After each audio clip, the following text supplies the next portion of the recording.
Good evening and Om Sairam everyone. Welcome to day 1 of free class on timing of event organized by Destiny Star. Piyush sir से request कि event को predict करना सभी को सिखाए.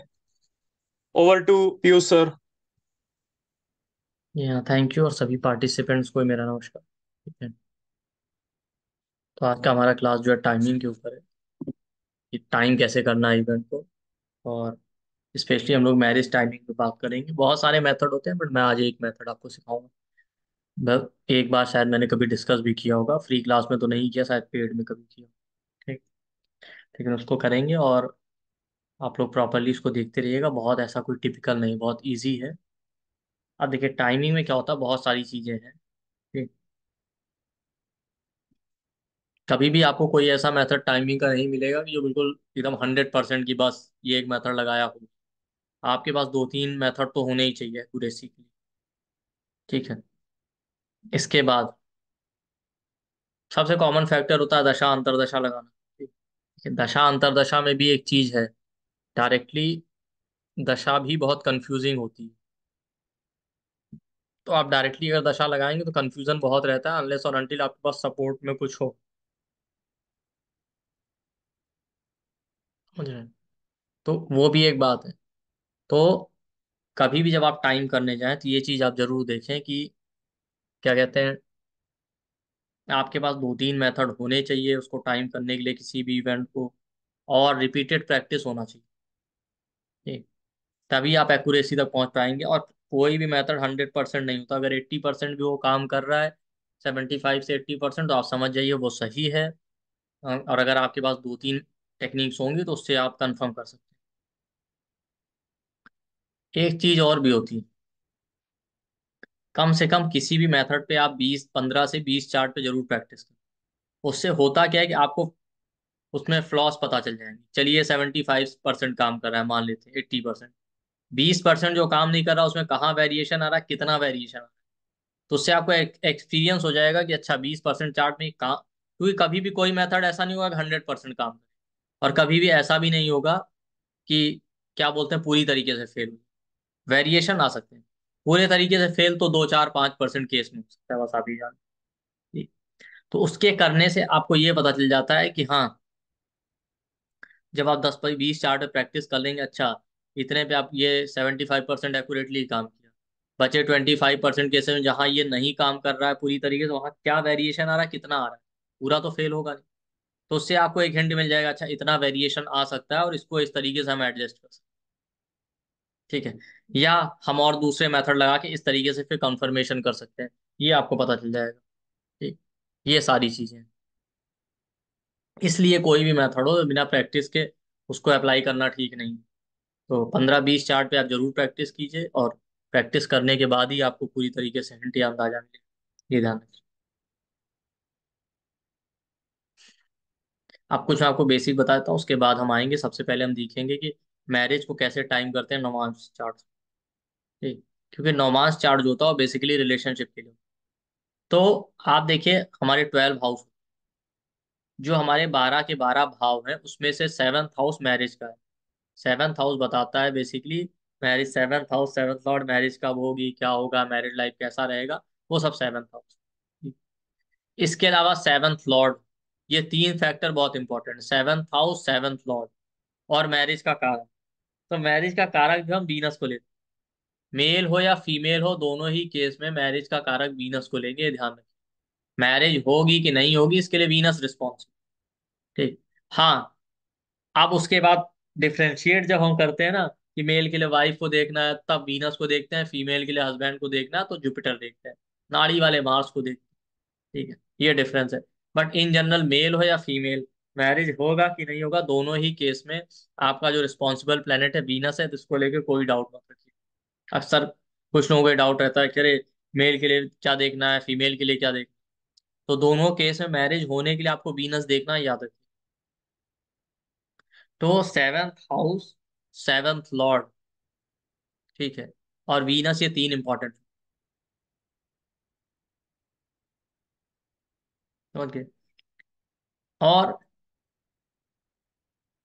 यहाँ पे आपको ये भी ध्यान रखना है कि एटलीस्ट मुझे लगता है बेसिक सभी को आता होगा, ठीक है, कि जितने भी प्लेनेट हैं उनकी, भाई सेवंथ लॉर्ड चाहे सैटर्न हो, राहु हो, मार्स हो, केतु हो, ठीक है, दृष्टियां भी मैटर करती,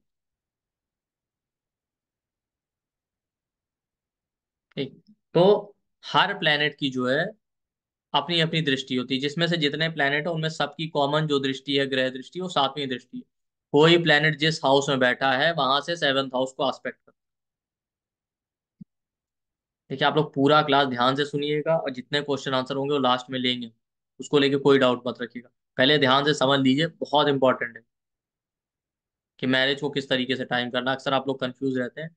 इसके अलावा, हालांकि नॉर्मली सभी को पता है कि हमारी लोगों की फ्री क्लास भी बिल्कुल पेड जैसी है, ठीक है। तो ऐसा नहीं है कि आपको कोई रिग्रेट होगा कि हमने फ्री क्लास में टाइम वेस्ट कर दिया 1 घंटा और कोई तीर मार लेती, ऐसा नहीं है वो। आपको जो भी मिलेगा बहुत इंपॉर्टेंट और सॉलिड पॉइंट मिलेगा, तो आप उसको ध्यान से सुनिए, और आपके पास अपने चार्ट होने चाहिए, उसको वहीं पे अप्लाई भी करते रहिए साथ साथ, तो आपको पता चलेगा। सीखने के टाइम पे अब वो फेल हो जाए मेथड, पास हो जाए, वो एक अलग चीज़ है, वो कोई कंफ्यूजन या डाउट वाला नहीं। मैंने कहा ना कि वो सीखने के टाइम पे ये सब नहीं होता। हम कंसल्टेशन तो कर नहीं रहे, कंसल्टेशन एक अलग फैक्टर हो जाता। भाई मुझे कंसल्टेशन करना होगा तो मैं एक मेथड नहीं, मैं 10 मेथड अप्लाई करूंगा, और 10 तरह के टेक्निक है मेरे पास, 10 चीजें मुझे चेक करनी होती है, तब मैं कंसल्ट करूँ। हम सीख जब रहे होते हैं तो केवल एक पॉइंट पे हमारा फोकस होता है, एक फैक्टर। भाई एक क्लास में एक ही चीज सीख सकते हैं, तो उसके आगे पीछे की चीजें तो हम कवर नहीं कर रहे हैं हर चीज। तो उसकी वजह से भी ऐसा नहीं है कि कभी फेल हो सकता है, वो हो सकता है, बट उसकी वजह से ये मत सोचिए कि नहीं नहीं अरे ये तो बेकार हो गया हमारा। वो काम आएगा आप जब प्रैक्टिस करेंगे, जब प्रैक्टिस करेंगे तो आप सारी चीजें एनालाइज करेंगे। सबसे बड़ा एक इंपॉर्टेंट फैक्टर तो यही होता है कि आप टाइमिंग कर तो रहे हैं, लेकिन मैरिज होगी तभी तो टाइमिंग करेंगे। अगर मैरिज का योग ही नहीं है तो फिर क्या टाइमिंग? तब टाइमिंग वाइमिंग कुछ नहीं काम करेगा, कितना भी आपके पास आता रहे ट्रांजिट, कितनी भी दशाएं आती नहीं, अगर योग नहीं है तो नहीं है। ये ध्यान रखिए। तो वो सबसे बड़ा एक फैक्टर हो जाता है। बर्थ चार्ट आपका कितना सही है, क्योंकि नौमान शहर 10 मिनट पे चेंज होता है, 10 से 12 मिनट में। इसलिए मैंने लगन को नहीं लिया, नौमांश को ले रहा हूँ, नौमांश से एक्यूरेसी ज्यादा है। तो वो भी एक फैक्टर है कि आपका नौमांश चार्ट जो है कितना चेंज हो रहा है, हर 10 मिनट 12 मिनट पे तो उसमें चेंज आ जाता है, ठीक। तो ये भी ध्यान रखिएगा। तो ये सारी चीजें हैं जो आपके अंदर देखने को मिलेगा कि उसकी वजह से वेरिएशन आता है। तो ये भी एक फैक्टर होता है भाई, बहुत से 10-12 मिनट टाइमिंग कोई बहुत ज्यादा टाइम नहीं होता। समझ रहे हैं आप? उतना डिफरेंस कई बार हो सकता है, तो आपका नौमांश अगर नहीं सही है तो भी मेथड फेल हो जाएगा। समझ रहे हैं आप? तो ये सारा आपका हेडेक है, अभी हम उस पर डिस्कस नहीं कर रहे हैं। तो ये आप ब्लाइंडली उस पर कंक्लूजन में मत जाइएगा, अरे ये तो काम ही नहीं कर रहा, वो काम करेगा ही करेगा। समझ रहे हैं? जैसे मेथड अच्छे से समझिए, एक आपके पे नहीं करेगा तो और 10 चार्ट पे लगा दीजिए। और जितने लोग हम लोगों की क्लास में हैं, जो अभी तक पेड हम लोगों की, पिछले इतने कई थाउजेंड स्टूडेंट हम लोग पढ़ा चुके हैं, पिछले 2 साल में ही देखूं, उसके पहले का तो मैं डेस्टिनी स्टार की मैं बात कर रहा हूँ, बाकी तो छोड़ ही दी। पेड हो और फ्री, वो तो अलग है, पेड क्लास की बात। इतने सारे स्टूडेंट, आप उनसे किसी से पूछ लीजिए, आपको क्लियरली पता चल जाएगा कि मेरे बताए हुए मेथड काम करते हैं, बहुत ही प्रैक्टिकली एप्लीकेबल होता है। इधर उधर का कोई टाइम पास वाली चीज में कभी नहीं करता। 1 घंटा मेरा, 1 घंटा लोगों के 4 घंटे के बराबर ही होता है, आप ये समझ जाइए। तो आपके पास चार्ट होना चाहिए, आप उसको तुरंत अप्लाई कीजिए।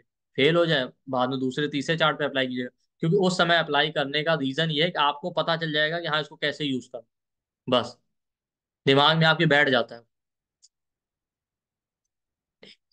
तो हम बात कर रहे थे प्लेनेट की दृष्टि की, हर प्लेनेट की सातवीं दृष्टि होती है, कोई प्लेनेट कहीं बैठे वहां से सेवंथ हाउस को एस्पेक्ट करेगा। जिनको नहीं पता वो इस चार्ट में देख सकते हैं, जैसे फॉर एग्जाम्पल नमाज चार्ट तो आई थिंक सभी को पता होगा नमाज क्या। जब भी आप बनाएंगे सॉफ्टवेयर में, तो चाहे एस्ट्रो सेज पे बनाए, किसी पे बनाए, एक लगन चार्ट होता है, उसके बाद D9 या नौमांस चार्ट वहां बना होता है। एस्ट्रो सेज जो बनाएंगे, जैसे ही आप लगन चार्ट बनाएंगे, स्लाइड करेंगे, अगली स्लाइड पे आपको नौमांस चार्ट में ऊपर लिखा रहता है नौमांस या D9। या किसी भी सॉफ्टवेयर में जाए तो साथ साथ भी मिल जाता है, बट मिल जाता है वो, आपको बनाना नहीं।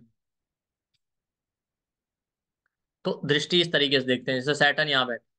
अब सैटर्न यहाँ बैठा है तो यहाँ से सातवें घर को देखेगा, मतलब 12th हाउस, यहाँ से काउंट कीजिए, 1 2 3 4 5 6 7, सातवीं दृष्टि 6th हाउस में सैटर्न बैठ के 7th हाउस पे डाल। इसी तरीके से हर प्लेनेट, मार्स 9th हाउस में बैठा है, यहाँ से सातवीं दृष्टि इसकी 3rd हाउस पे है। तो हर प्लेनेट की सातवीं दृष्टि होती है जहाँ, ग्रह दृष्टि में सातवीं दृष्टि। सातवीं दृष्टि बताती है उसकी डिजायर या इच्छा, क्योंकि सातवां घर जो होता है वो डिजायर्स का होता है। कोई भी प्लेनेट जो सातवीं दृष्टि डालता है ना, जैसे फॉर एग्जाम्पल आप रह रहे हैं अपने घर में, सामने वाला घर बना हुआ बहुत अच्छा सुंदर लग रहा, तो आपकी इच्छा होगी हमें मिल जाए। भले आप रहेंगे अपने घर में, लेकिन डिजायर तो आएगी ना। अब वो मिलेगा कि नहीं मिलेगा और डिपेंड करता है डिजायर कितनी स्ट्रांग है। तो उसी तरीके से हर प्लेनेट की सातवीं दृष्टि होती है, सातवीं दृष्टि डिजायर बता। मान लेते हो बैठा 10th हाउस में, लेकिन उसकी इच्छा है 4th हाउस। 4th हाउस वाली चीजें वो चाहता है। एक हो गया। तो कोई भी प्लेनेट हो उनकी सातवीं दृष्टि जरूर लेनी। तो ये तो कॉमन हो। इसके अलावा कुछ प्लेनेट ऐसे हैं जिनके पास स्पेशल दृष्टि है, जिसमें से वो है सैटर्न। सातवीं दृष्टि यानी सेवंथ एस्पेक्ट के अलावा सैटर्न के दो और एस्पेक्ट होते हैं, वो है थर्ड और 10th एस्पेक्ट। तीसरी दृष्टि और 10वीं दृष्टि। ठीक। मार्स के भी दो और एस्पेक्ट, 4th एस्पेक्ट और 8th एस्पेक्ट। सातवीं दृष्टि के अलावा मार्स के पास जो है चौथी और आठवीं दृष्टि भी होती है। ठीक। उसका रीजन ये है मार्स के पास चौथी और आठवीं दृष्टि का, कि भाई 4th हाउस घर का होता है, 8th हाउस लॉन्जेविटी का होता है। मार्स प्रोटेक्शन और सिक्योरिटी है, तो मार्स ही दोनों जगह प्रोटेक्शन। तो सातवीं दृष्टि के अलावा दो और एस्पेक्ट है मार्स के पास, 4th और 8th। ठीक। मार्स के अलावा आपका जुपिटर, जुपिटर की भी 7th एस्पेक्ट के अलावा दो और एस्पेक्ट है स्पेशल एस्पेक्ट, वो है 5th और 9th, पांचवी और नौवीं दृष्टि। ठीक।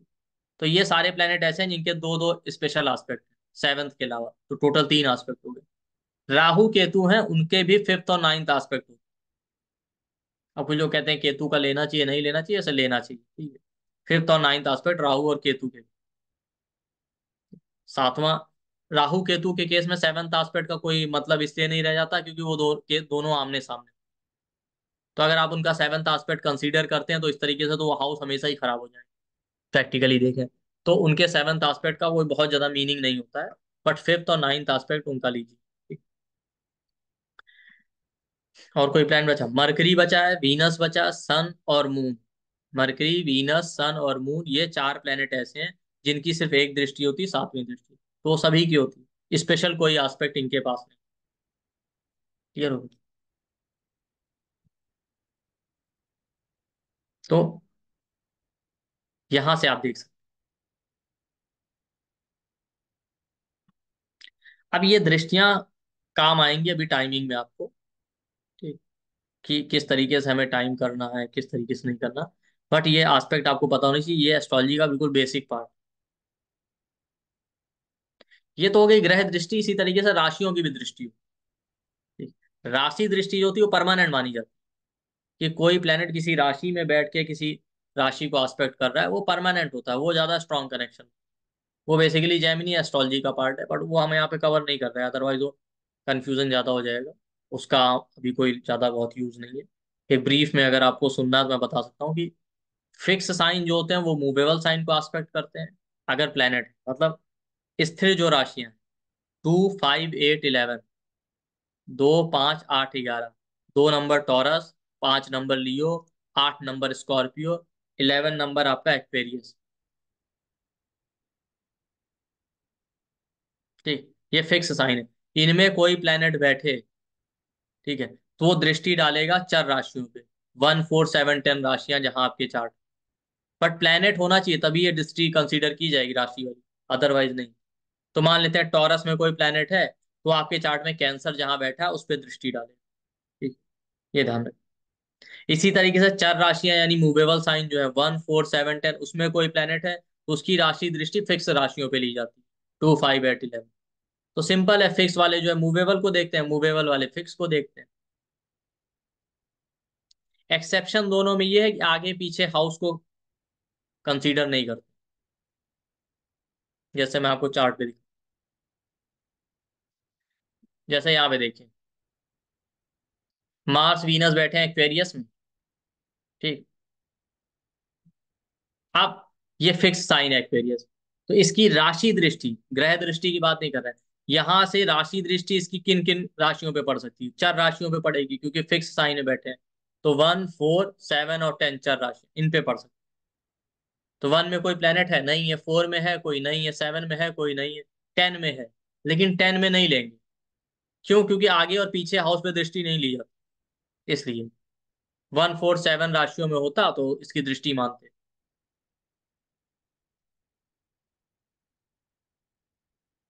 जैसे यहां देखिए, सैटर्न स्कॉर्पियो में बैठा है। स्कॉर्पियो भी एक फिक्स साइन है, स्थिर राशि। इसकी भी दृष्टि कहाँ पड़ेगी? चर राशियों पे बैठे प्लेनेट पे, 1 4 7 10। तो 1 में कोई नहीं है तो नहीं लेंगे, 4 में तो कोई प्लेनेट है नहीं, 7 में कोई नहीं। लेकिन 10 में प्लेनेट है, सन मून जुपिटर। तो सैटर्न की राशि दृष्टि इस पे मानी जाएगी, क्योंकि आगे और पीछे वालों को छोड़ के बाकी सब पे लेना है, तो आगे और पीछे थोड़ी आ रहा है, तो 3 हाउस आगे। अब आप देखिए, सैटर्न के ग्रह दृष्टि भी पड़ रही 1 2 3 सन मून पे, और राशि दृष्टि भी आ रही। तो राशि दृष्टि ज्यादा स्ट्रांग हो, परमानेंट कनेक्शन बना। तो फिक्स वाले मूवेबल में बैठे प्लेनेट को दृष्टि डालते हैं, मूवेबल वाले फिक्स को। बची द्विस्वभाव राशियां 3 6 9 12। 3 नंबर जेमिनाई, 6 नंबर वर्गो, 9 नंबर सेजिटेरियस, 12 नंबर पाइसिस। ये एक दूसरे पे दृष्टि डालते हैं अगर प्लेनेट हो।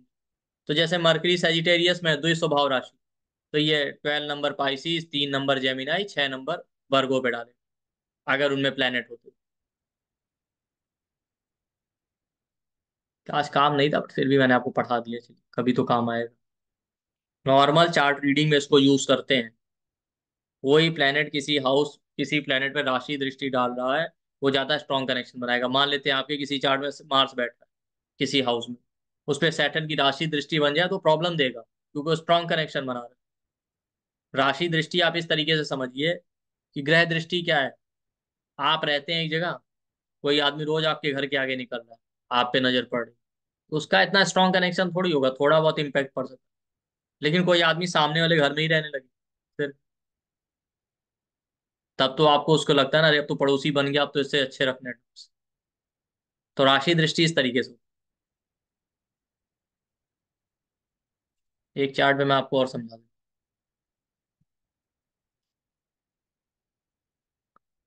यहाँ सैटर्न बैठा है द्विस्वभाव राशि, तो ड्यूल साइन में बैठे प्लैनेट ड्यूल साइन पे ही राशि दृष्टि डालेंगे। तो 9 नंबर में बैठा है, तो बाकी द्विस्वभाव राशियां कौन सी हैं? 3 6 12। तो देखा जाए तो सैटर्न की राशि दृष्टि इस पे भी पड़ेगी, मार्स पे, क्योंकि ये पाइसी साइन भी द्विस्वभाव है। मून पे पड़ेगी क्योंकि मून जेमिनाई में बैठा है, द्विस्वभाव राशि है। वर्गो पे पड़ेगी क्योंकि वर्गो भी द्विस्वभाव राशि है। तो देखा जाए सैटर्न चारों हाउस पे दृष्टि डाल। और देखा जाए तो ये चारों प्लैनेट जो द्विस्वभाव राशि में बैठे हैं, सब एक दूसरे पे दृष्टि डाल। क्यों? द्विस्वभाव राशि में बैठे प्लैनेट एक दूसरे पे दृष्टि डाल।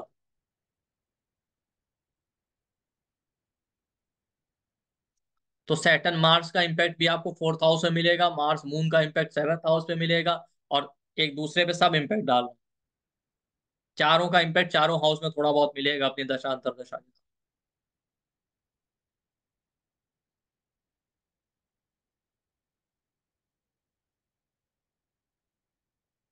अच्छा, वीनस देखिए, वीनस बैठा है कैंसर में, मूवेबल साइन।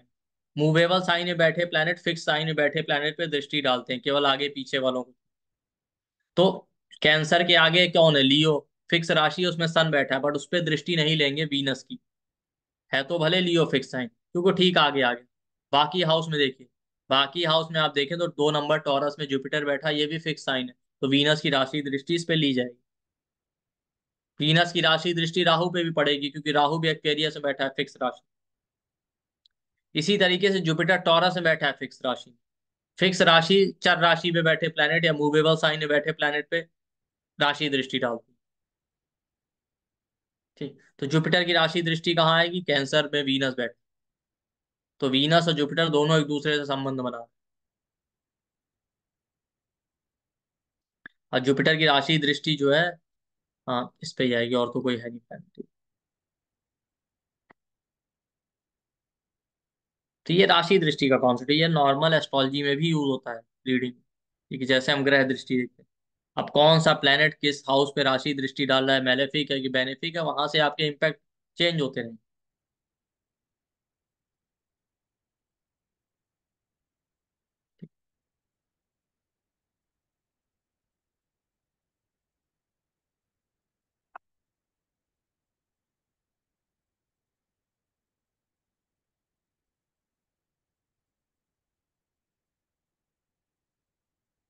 चलिए अब बात कर लेते हैं टाइमिंग की। देखिए मैरिज टाइमिंग के लिए सबसे इम्पोर्टेंट फैक्टर आपका नौमांश। नौमांश चार्ट के बिना आप क्लियरली मैरिज टाइम नहीं कर सकते। और भी मेथड है, ऐसी बात नहीं है, नौमांश का यूज बहुत सिग्निफिकेंट है। ठीक है, वो आपको करना भी चाहिए। अब नौमांश में क्या करना है कि आपको नौमांश चार्ट में देखना है कि सन कहाँ है। ठीक, वहां पे आपको सूर्य का प्रोग्रेशन चेक करना। तो पहला स्टेप, आप स्टेप बाय स्टेप ही चलिएगा कि सन कहाँ बैठा है नौमांश चार्ट में, आप वो देखिए जिस भी हाउस में, उसको मार्क कर लीजिए।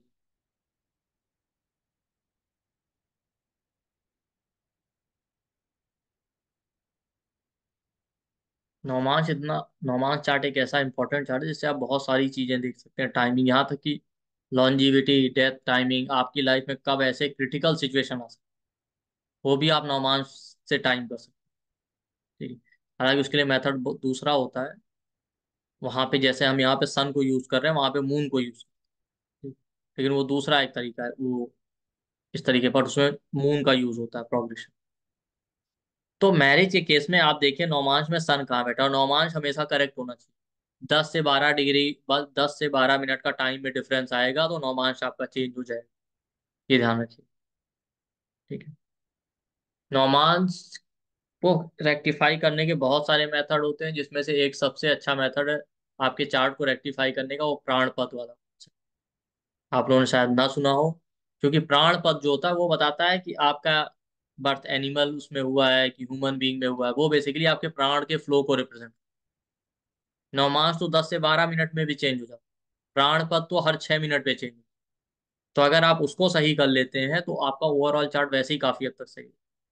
बट फिर भी नौमांश को रेक्टिफाई आपको करना पड़ेगा। अगर आपका टाइम में डिफरेंस है तो आगे पीछे करके देख लीजिए 10 से 12 में, कि ऐसा तो नहीं कि हम इस मेथड से मैनेज टाइम कर रहे हैं, आ नहीं रहा हमारा नौमांश गलत हो। तो 10 मिनट बाद और 10 मिनट 12 मिनट पहले कौन सा नौमांश आया, वहां से भी ट्राई कीजिएगा। ठीक। तो सबसे पहले आपके नौमांश चार्ट में क्या करना है कि सन का पोजीशन चेक। जिस हाउस में सन बैठा है वहां पे आप मार्क लगा लीजिए। जैसे ये देखिए इस चार्ट में, आपको दिखाता हूँ। ठीक है, ये देखिए नौमांश, ये लगन चार्ट है, ये नौमांश चार्ट जो मैंने एरो लगा के D9। तो आप इस चार्ट में देखें सन बैठा है वर्गो में, तो वर्गो में मार्क कर लीजिए। ये एक और चार्ट देखते हैं, यहाँ पे देखिए सन बैठा है आपका लिब्रा में, तो लिब्रा पे मार्क लगा लीजिए।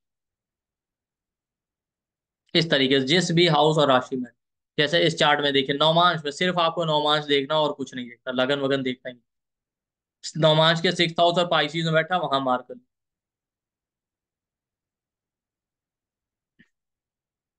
यहाँ पे देखिए सन बैठा है स्कॉर्पियो में मार्स के साथ, 11th हाउस में मार्क। ठीक, इसके बाद हर एक हाउस यहाँ पे 1 ईयर ट्रीट कर। दूसरा स्टेप ये है कि हर हाउस को 1 साल मानना है। सन को हम इसलिए ले रहे हैं, बेसिकली सन ही आपके सारे सोर्स को रिप्रेजेंट,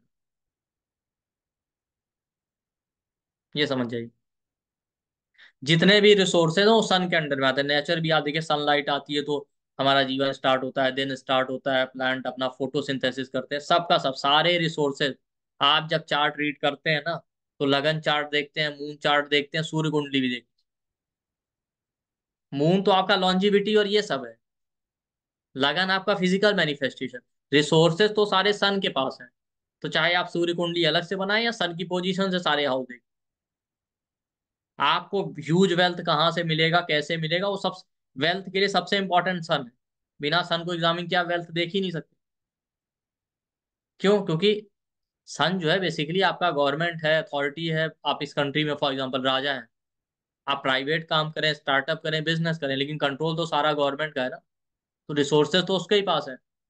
वो अगर चाहें तो 1 घंटे में रूल चेंज कर दें, काम आपका खत्म हो जाएगा। वो चाहेंगे तो आपका काम चलेगा। तो सन आपका किंग है, रिसोर्सेज उसी के पास है। तो वेल्थ देखना है तो आपको पता होना चाहिए सन से कौन सा हाउस देखना। हेल्थ अच्छी रहेगी कि नहीं, आपको पता होना चाहिए सन की पोजीशन से कौन सा हाउस देखना। हेल्थ अच्छी रहेगी, हेल्थ फैसिलिटीज, हेल्थ मान लेते हैं अच्छी नहीं है, हेल्थ फैसिलिटीज मिलेंगी कि नहीं मिलेंगी वो सन बताएगा।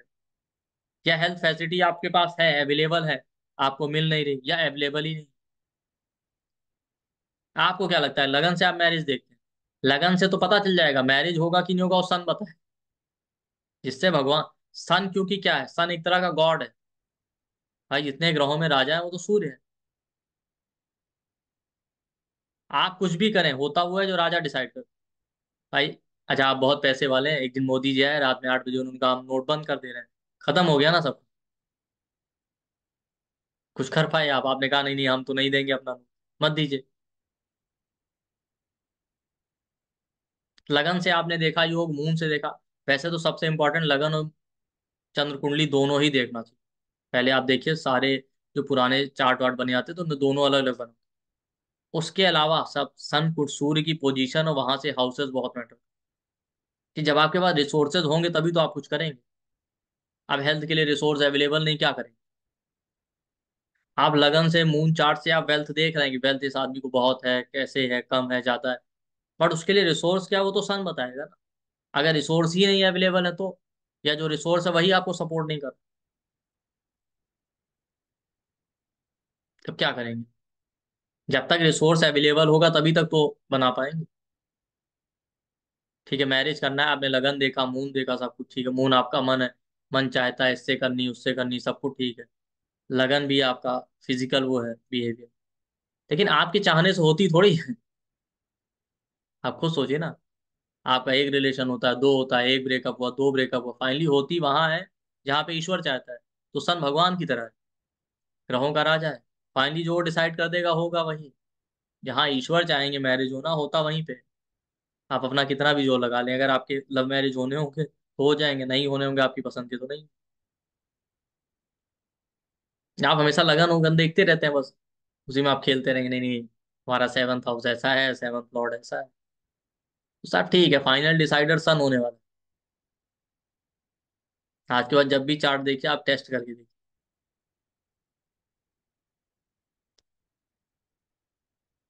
कौन सी चीज आपके पास स्टोर होगी, सेव कर पाएंगे आप, कौन सी आपको देनी है सोसाइटी में, वो सब सन बता देगा। तो वेल्थ के लिए, हेल्थ के लिए, इन सब के लिए सन बहुत इंपॉर्टेंट। बिना उसके आप प्रॉपर एनालिसिस नहीं कर पाए, ये ध्यान रखिएगा। इवन मैरिज और रिलेशनशिप के लिए। ठीक।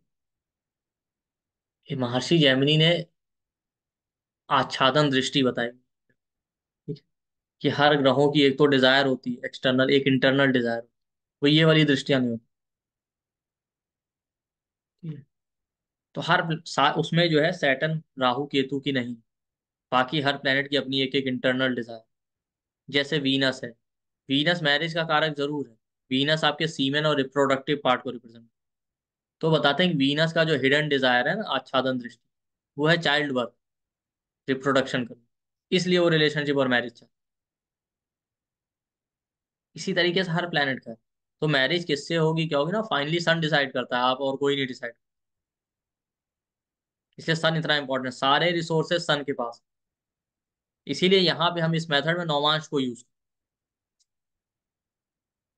क्योंकि लगन चार्ट तो 2 घंटे अप्रोक्सीमेटली, 2 आवर, 2.5 आवर, या 2.25 घंटे तक सेम रहता है।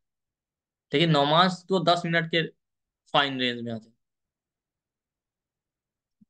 तो आपने ये मार्क कर लिया कि सन का पोजीशन, सन कहाँ है। ठीक। उसके बाद जो है, हर एक हाउस को वहां से 1 ईयर ट्रीट। ठीक। जैसे यहाँ पे सन है स्कॉर्पियो में आप। ठीक। ठीक। यहाँ पे सन है स्कॉर्पियो में, तो ये हाउस स्कॉर्पियो कौन सा हो गया, इसके बर्थ टाइम से लेना है, जिस साल आपका बर्थ हुआ। तो पहला साल इनका हो गया, फर्स्ट ईयर स्कॉर्पियो में जाएगा। सेकंड ईयर आपको जो है सेजिटेरियस लेना है। थर्ड ईयर आपको कैप्रिकॉन लेना है। फोर्थ ईयर एक्वेरियस लेना है। Fifth year Pisces, sixth year Aries, seventh Taurus, eighth Gemini, ninth Cancer, tenth Leo, 11th year Virgo, और 12th ईयर आ जाएगा लिब्रा। ठीक। फिर आगे इसी तरीके से कंटिन्यू करना, 13th ईयर फिर से जहां सन बैठा वो आ गया।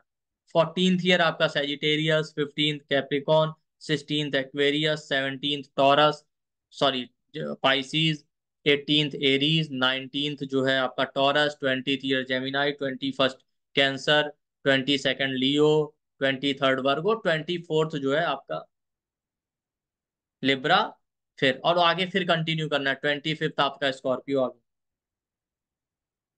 तो देखा जाए तो आप रोटेट करते जाएंगे तो 12 12 साल का साइकिल है। तो बार बार आपको काउंट करने की जरूरत नहीं। सन से 12th हाउस आ जाएगा 12वां साल, फिर नेक्स्ट साइकिल में 24th ईयर। भाई सन यहाँ बैठा मान लेते हैं स्कॉर्पियो में, तो 12th हाउस आ गया लिब्रा, तो 12वां साल लिब्रा में आएगा, 24वां साल भी लिब्रा में आएगा, 36 भी लिब्रा में आएगा, 48। सिंपल है। यहाँ पे देख लेते हैं एक चार्ट। ये कैंसर है बैठा, कैंसर से काउंट कीजिए, first year, second year, third year, fourth year, fifth year, sixth year, seven, 8 9 10 11 12। 12th year आपका जेमिनाई में, फिर 13th ईयर कैंसर में आया, फिर आगे काउंट करेंगे तो फिर 24th ईयर जेमिनाई में आया। तो इस तरीके से आपको सन जहां बैठा है वहां से काउंट करना है, हर साल बनी।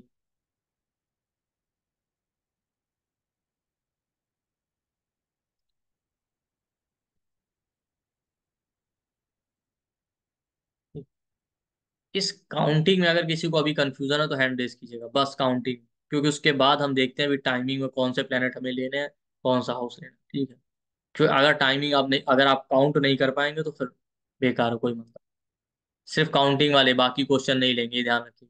और एक दो को लेंगे, उसी में सबका क्लियर हो जाएगा, क्योंकि हमें पता है कि रिपीटेडली वही आए। सुरभि जी आप बताएं क्या कंफ्यूजन। सुरभि जी बताइए क्या कंफ्यूजन है, हालांकि कोई कंफ्यूजन इतना है नहीं, पूछिए। सर मैं एक्चुअली समझ नहीं पाई जो आपने बताया था अभी। उसमें जहां सन बैठा है आपका, जब बर्थ हुआ मान लेते हैं 90 में बर्थ हुआ, 1990, तो 1990 में जहां सन बैठा वो राशि से एक साल आपका माना जाए। उसकी अगली राशि आपके बर्थ के बाद दूसरा साल हो गया, बर्थ के बाद थर्ड ईयर, उसके थर्ड राशि, बस इस तरीके से। ठीक है सर। क्लियर हो गया। अंशी जी आप बताएं, आपको क्या कंफ्यूजन।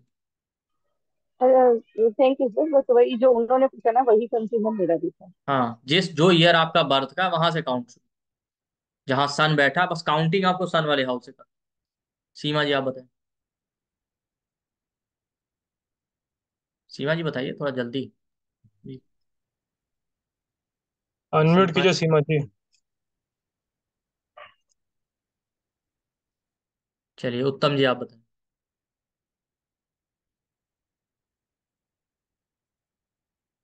क्या, जब अनम्यूट ही नहीं करना तो इतना टाइम क्यों वेस्ट करते हो। नहीं, अनम्यूट हो नहीं पा रहा था सर। मैं ये पूछ रहा था कि हम्म।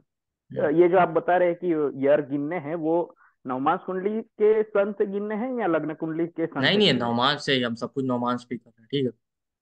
ओके विजय जी आप बताएं। बस ये लास्ट होगा, क्योंकि अब घूम फिर के वही क्वेश्चन आने वाला है। सर, अगर किसी का एक्यूरेट टाइम ना हो तो फिर जैसे 10 अरे मिनट का ये आपने सब बताया क्वेश्चन अभी नहीं है ना, अगर नहीं है टाइम तो फिर भूल नहीं जाइए, अभी तो हम नॉमांस का। जिसमें। हाँ नहीं है तो फिर वो रेक्टिफाई करना पड़ेगा, अभी ये सब डाउट नहीं लेना है। अभी सिर्फ मेरा फोकस ये है कि आपको ये काउंट करना आया कि नहीं।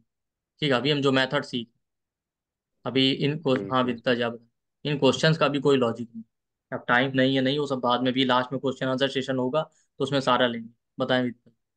सर आपने जैसे ओके बताया ओके। नवमांश के सन से काउंट करना है, मेरी बेटी का 11th हाउस में सन है, और 11th ही राशि है कुंभ, जैसे उसमें सन है। तो मैं काउंट कर रही हूँ वो 2007 में जैसे पैदा हुई। तो मुझे कितनी बार काउंट करना है, मतलब दो, अभी 2024 तक, मतलब कब तक करती रहूं? नहीं नहीं, जिस ईयर का इवेंट देखना है हमें, तो अभी मैरिज के लिए लेना है ना।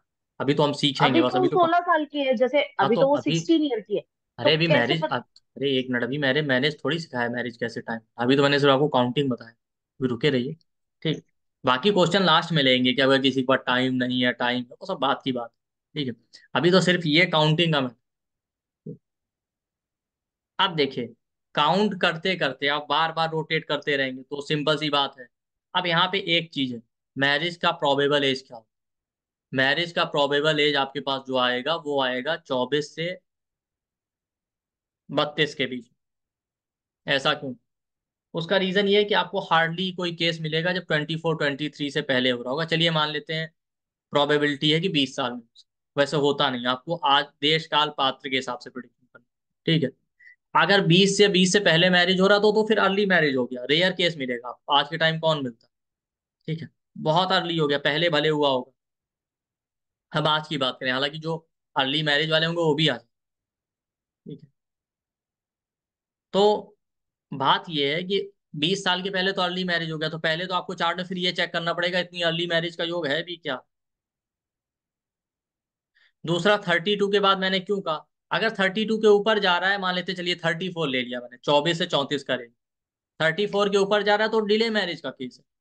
अब तो पहले ये तो पता हो कि मैरिज होनी है कि नहीं होनी, तब टाइम करेंगे। इस तरीके से तो 40 साल में भी हो सकता। तो जो एवरेज रेंज है वो 24 से 34 के बीच। अब जब जब आप सन को रोटेट करते रहे, तो जिस हाउस, सेवंथ हाउस या सेवंथ लॉर्ड या वीनस जिस हाउस में बैठा है, उस एज में मैरिज होने के प्रोबेबल चांस बहुत स्ट्रांग।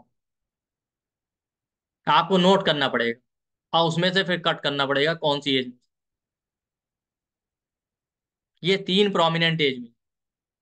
कभी कभी ऐसा होगा कि मान लेते हैं ये तीन नहीं मिले, तो उस प्लेनेट का हाउस एक्टिव मिलेगा आपको जिसकी दृष्टि सेवंथ हाउस या सेवंथ लॉर्ड पे पड़ रही। बट स्ट्रॉन्ग तरीके से आपको एज मिलेगा सेवंथ हाउस वाला, सेवंथ लॉर्ड जिस हाउस में बैठा, या वीनस। अब उसमें से आपको देखना पड़ेगा कैसे। जैसे मैं आपको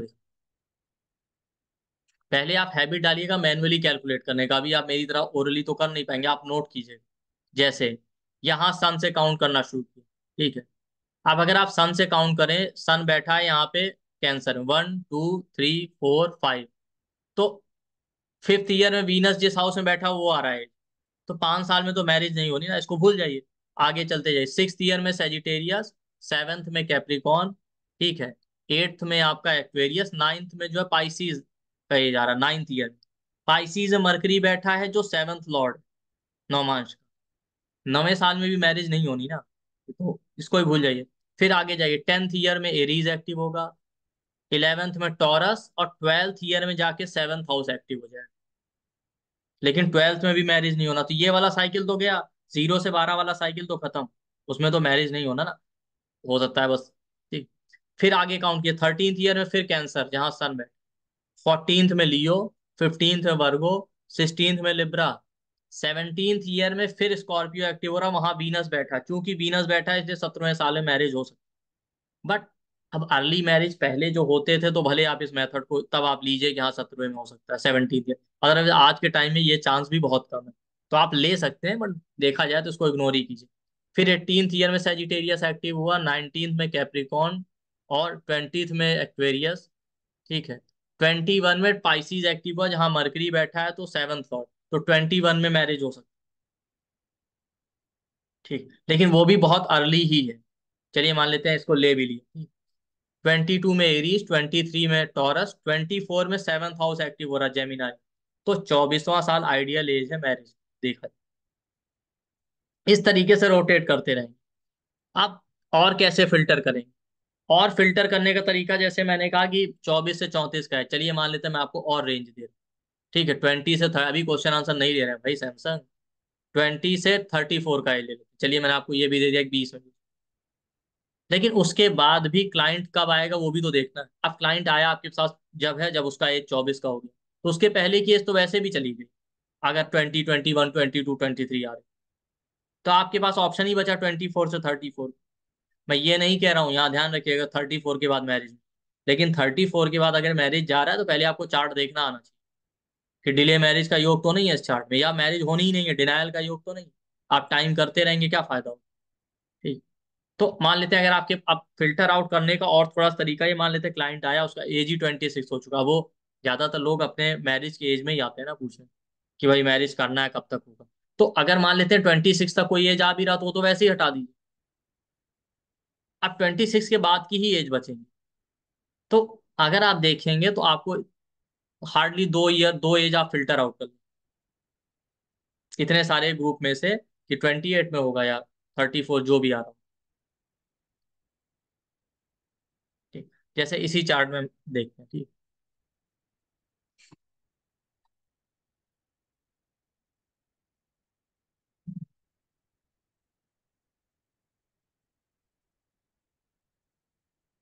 एक सेकंड।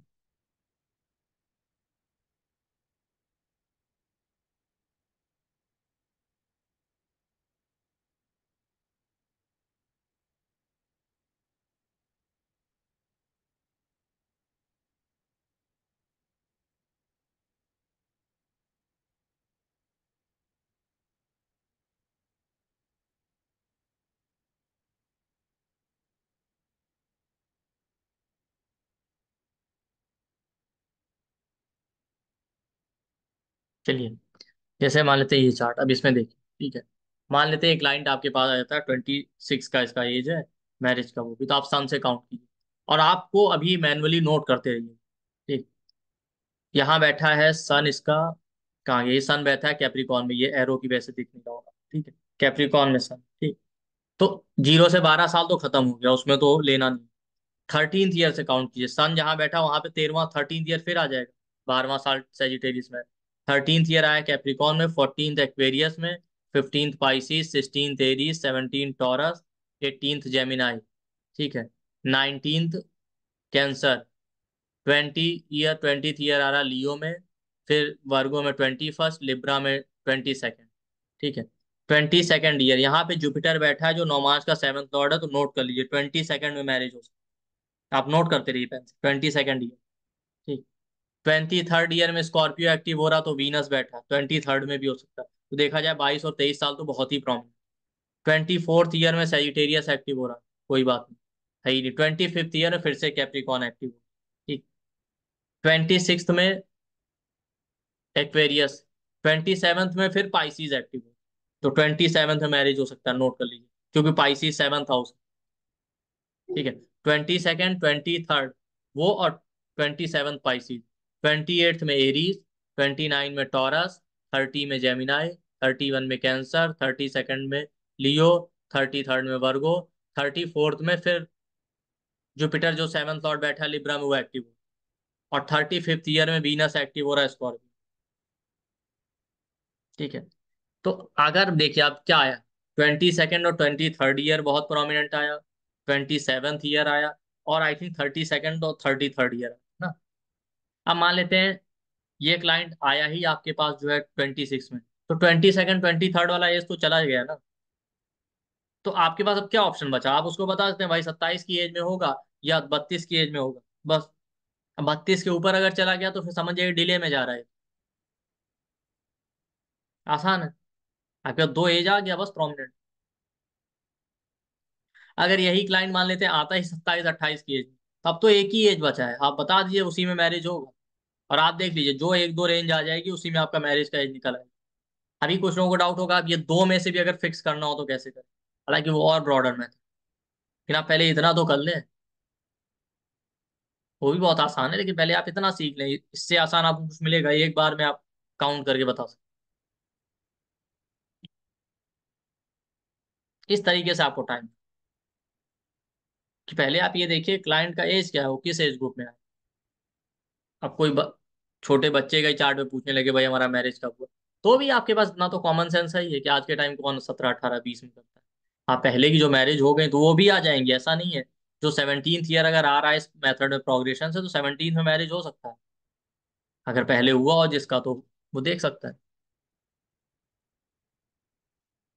एक चार्ट पे और लगा,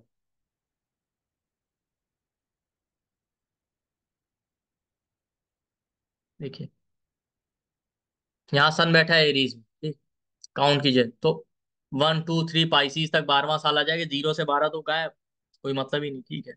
अब देखिए 13th ईयर में फिर एरीज आएगा, 14th में टॉरस आएगा, तो वीनस बैठा है देखिए 13th ईयर में फिर एरीज एक्टिव होगा, वहां सन बैठा है, सन इसका 7th लॉर्ड है, सेजिटेरियस का लॉर्ड, लेकिन 13th में भी नहीं होना ना, भूल जाइए। 14th ईयर में टॉरस एक्टिव होगा, वहां वीनस बैठा जो मैरिज का कारण, 14th में भी भूल जाइए। फिर 15th में जेमिनाई, 16th में कैंसर, 17th में मरकरी, 18th में आपका वर्गो, 19 में सजी लिब्रा, 20 में जो है आपका स्कॉर्पियो, 21 में सेजिटेरियस, 22 में कैप्रिकॉन, 23 में एक्वेरियस, 24 में फिर पाइसी, ठीक है। तो 24 है पाइसी, 23 में एक्वेरियस, 22 में कैप्रिकॉन, 21 ईयर में सेजिटेरियस एक्टिव हो रहा जो कि 7th हाउस, तो 21 ईयर एक प्रोबेबल एज है मैरिज, ठीक। 22 में कैप्रिकॉन, 23 में एक्वेरियस, 24 में पाइसिस एक्टिव हो रहा। फिर 25 में आप एरीज पे आ गए, तो वहां जुपिटर बैठा है जो 7th लॉर्ड, अब आप देखिए 25th ईयर हो सकता है, तो 21 और 24 2 साल, दो प्रोमिनेंट ईयर है। फिर 25th ईयर में टॉरस एक्टिव होगा जहां वीनस बैठा है। तो जब इस तरीके की क्लोज एजेस आ जाए ना, दो कंजिक्यूटिव एजेस आ रही पास में, तो वो आप समझिए बड़ा सेंसिटिव है, वहां बहुत स्ट्रांग है। जैसे यहाँ पे देखिए 25th ईयर में एरीज एक्टिव हो रहा है जहां जुपिटर बैठा है 7th, 26 में टॉरस एक्टिव हो रहा है जहां वीनस बैठा है मैरिज का, तो 25th और 6th बहुत प्रोमिनेंट है, आप ये समझिए, रिलेशनशिप या मैरिज के लिए। नहीं भी मैरिज होगा तो रिलेशनशिप के रिगार्डिंग कोई ना कोई अपॉर्चुनिटी, रिलेशनशिप स्टार्ट होना, ये तो प्रोमिनेंट हो ही सकता है। ठीक। फिर 26th में जेमिनाई, 27 में कैंसर, 28 में लियो, 29 में वर्गो, 30 में आपका लिब्रा, 31 में स्कॉर्पियो, 32 में सेजिटेरियस एक्टिव हो रहा है। तो 32 भी एक प्रोमिनेंट एज। फिर 33, 34, 35, 36 में फिर एरी। तो आप देखिए 25 और 6 का एज और 32nd ईयर का ये एज बहुत प्रोमिनेंट आ रहा है। अगर मान लेते हैं ये आता है तो आप बता सकते हैं भाई 25 से 26 या 32वें साल। अब ये आया ही 28 में, तो आप सीधे कह दिए 32 के आसपास मैरिज। 25 और 6 तो चला गया। इस तरीके से आप मैरिज टाइम कर सकते हैं। इसमें भी अगर आपको थोड़ा सा बेसिक एस्ट्रोलॉजी पता होगी और आप ये देख पाए, बिना योग के तो कोई टाइम इवेंट होना नहीं। आप ये देख पाए कि मैरिज होना है कि नहीं होना, डिले है कि डिनायल है या अर्ली मैरिज है, तो आप और एक्यूरेटली बता देंगे। है, अगर किसी का डिले है तो आप खुद ही समझ जाए 30-32 से पहले तो नहीं हो रहा, तब तो आपको खुद ही पता चल जाएगा हाँ 32 का एज ही प्रोमिनेंट। तो इस तरीके से आप किसी भी चार्ट में मैरिज का एज टाइम कर सकते हैं। ठीक है, एग्जैक्ट ईयर आप ना बता पाए, बट दो प्रोबेबल ईयर तो आप बता देते हैं भाई 28 में 32 में इसी मैरिज होगा। अगर मान लेते हैं आप बिल्कुल ही कच्चे खिलाड़ी, आपको पता ही नहीं है देखना कैसे है, डिले डिनायल ये सब। ठीक। इसके अलावा भी और स्टेप होते हैं, मैंने कहा ना एक मेथड नहीं होता, आप उससे फिक्स भी कर सकते हैं ट्रांजिट ट्रांजिट लगा के कि हाँ इस, अब मान लेते हैं 28 आया, 32nd आया, तो 32 और 28 और 32 में से कौन सा हम कहें कि यही फिक्स होगा, वो भी कर सकते हैं। फिर हम जा तो मंथ पे भी सकते हैं। एक और एग्जांपल ले लेते हैं। सर 1 मिनट रुकना। हाँ जी।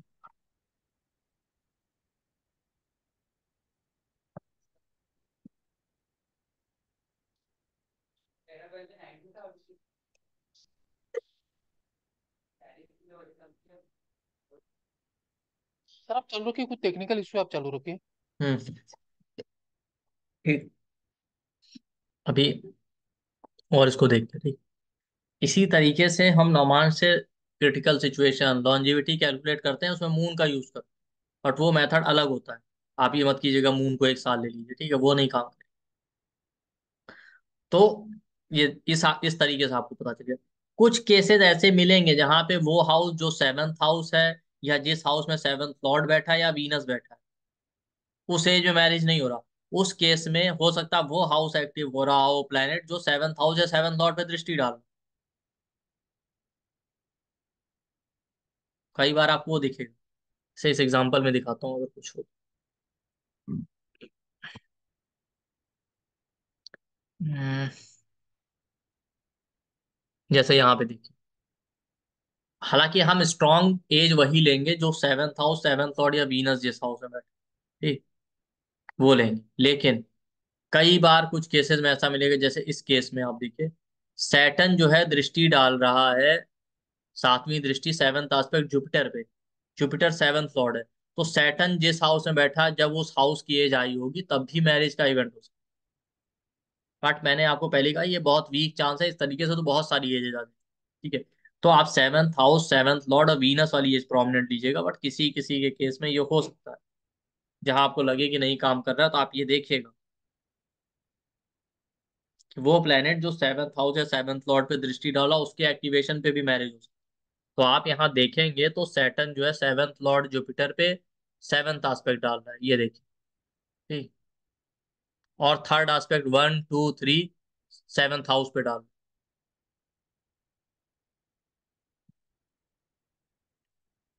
तो हो सकता है सैटर्न की है।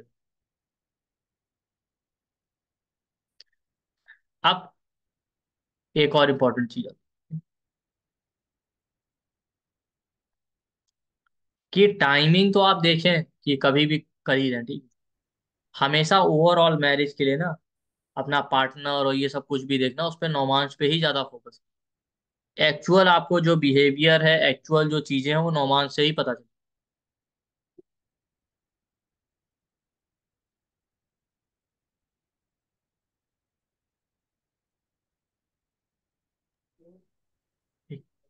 जो भी आपका एक्चुअल बिहेवियर। तो अगर आपको कभी भी देखना आपका जो पहला रिलेशन या मैरिज है जो भी है पार्टनर, उसका एक्चुअल ट्रेट आपको देखना है तो आप वीनस का पोजीशन देखिए नॉर्मल, ये मैंने पहले पढ़ाया भी है, वो ज्यादा क्लियर कट आपको इंडिकेशन, वीनस किस राशि में बैठा और उस राशि के ट्रेट उस प्लेनेट के साथ। लगन में तो आप देखते हैं, नौमांश में ज्यादा आप देखिए।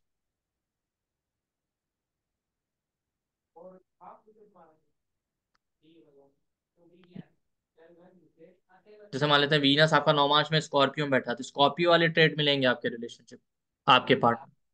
आप लोग ज्यादातर लगन चार्ट पे फोकस करते हैं, इसलिए तो गलती हो जाती है। आप नौमांश वाले साइन पे फोकस कीजिए। योग चार्ट में योग नहीं।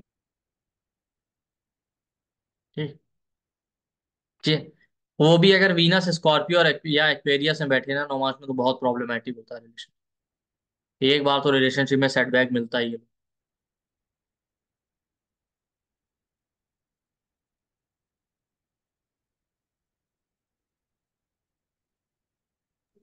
इस तरीके से जो है आप इसको टाइम कर सकते हैं। चलिए आप लोग क्वेश्चन आंसर।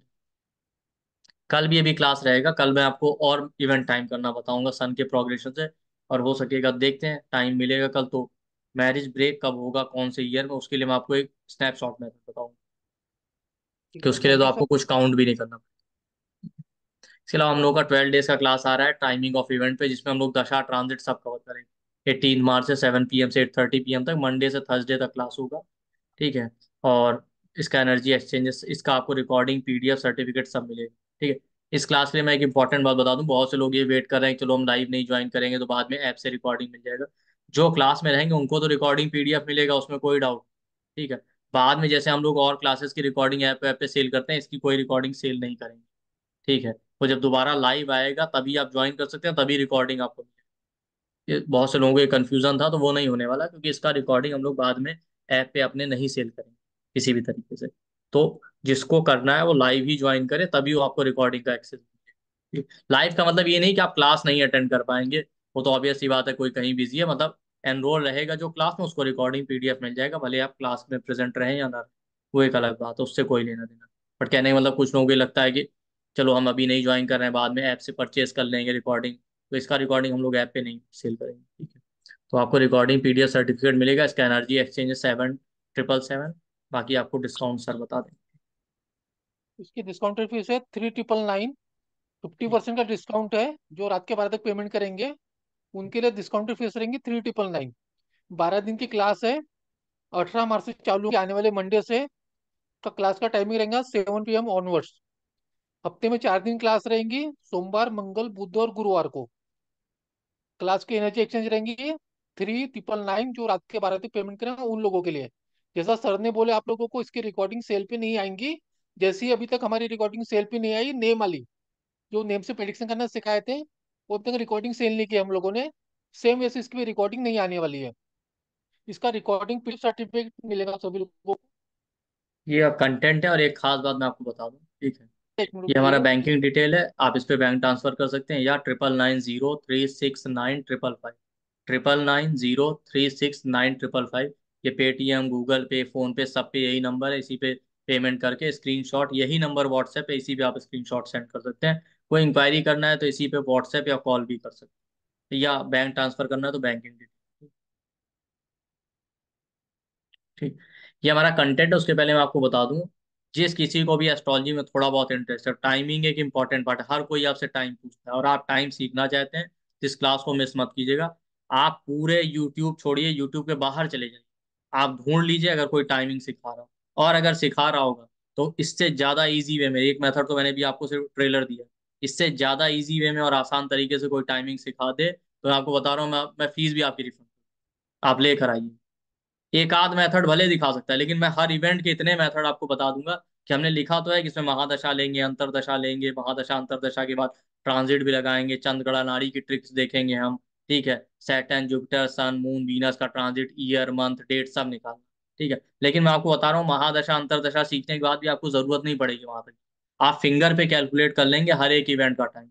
एज तो आप बैठे बैठे निकाल लेंगे कि हाँ ये एज हो जाएगा, हर एक इवेंट को लेकर किस ईयर में होना ही है। जो लोग पहले ये क्लास अटेंड कर चुके हैं उनको ये बात पता भी है।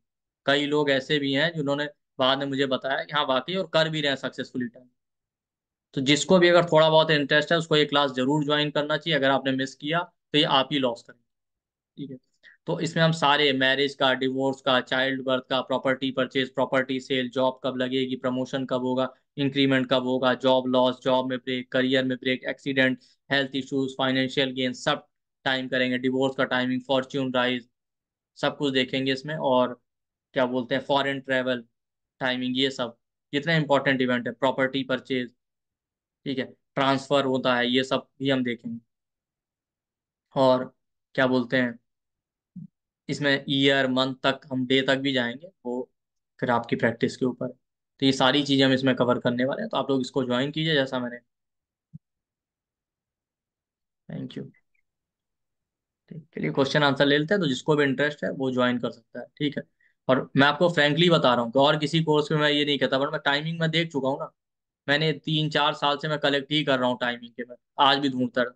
फाइनली अभी तो मैं इस कंक्लूजन पे पहुंच चुका हूँ कि मुझे लगता है इसके अलावा है तो, लेकिन अभी अवेलेबल नहीं है, यूट्यूब पे तो नहीं अवेलेबल।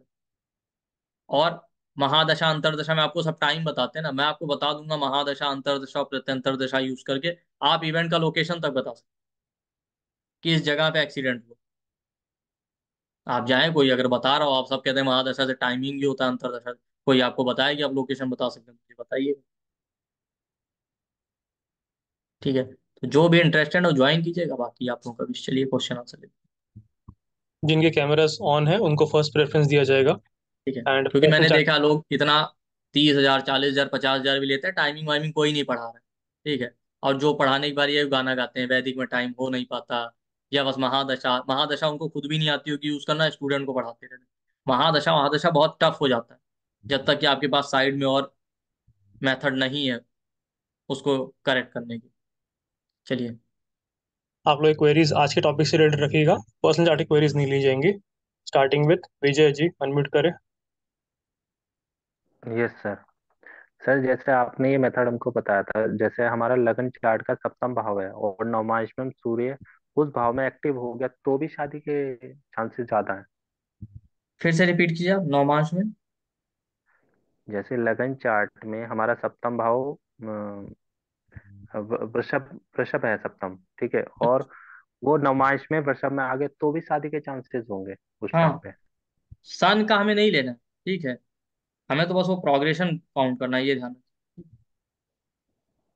अच्छा। रखना। हाँ, मतलब तो जैसे वृषभ आपका 7th हाउस में बैठा है, मैं आपको एग्जांपल, जी। सन सन आपका बैठा है कैंसर में, वृषभ आपके नौमांश के 7th हाउस में आ रहा है। तो जब आपका 7th हाउस मतलब टॉरस वाला हाउस एक्टिव होगा, 7th हाउस, तब मैरिज का हो सकता है। ठीक।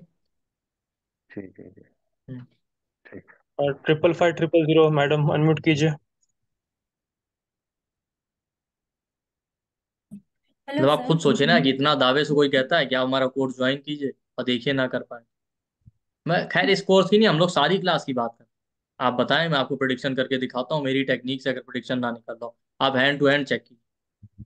गुड आप इवनिंग पूछिए। सर। Good evening. हाँ, मेरा कहना था कि मेरी जो D9 की कुंडली है वो मेष लग्न की कुंडली है, और हम्म। उसमें सप्तम का लॉर्ड और सप्तम दोनों भी विनस है, और मेरा 24.5 में शादी हो गई थी। हम्म। तो तो मैंने प्रोग्रेशन देखा, रवि 4th हाउस में है। हम्म। तो जब 3rd हाउस में आया था, मतलब 24 एज में, तो हम्म। उसके एक्सपेक्ट शुक्र पे पड़ी, वीनस हम्म। पे, तब हम्म। शादी हुई। तो आपने जो सेकंड प्रिंसिपल को थोड़ा वीक बताया था, बट एज पर मेरे चार्ट नहीं पे। नहीं, वीक देखिए, अब यहाँ पे आपने अच्छा क्वेश्चन लिया। क्योंकि आपके केस में 7th लॉर्ड और वीनस सेम ही हो जाता है ना, टॉरस और स्कॉर्पियो, तो इसलिए ऐसे केस में तो फिर आपको लेना पड़ेगा। वहां पे अगर कोई अच्छा, प्लेनेट बैठा होगा जिस हाउस में मैरिज हुआ, तो उसका एस्पेक्ट वीनस पे पड़ रहा है।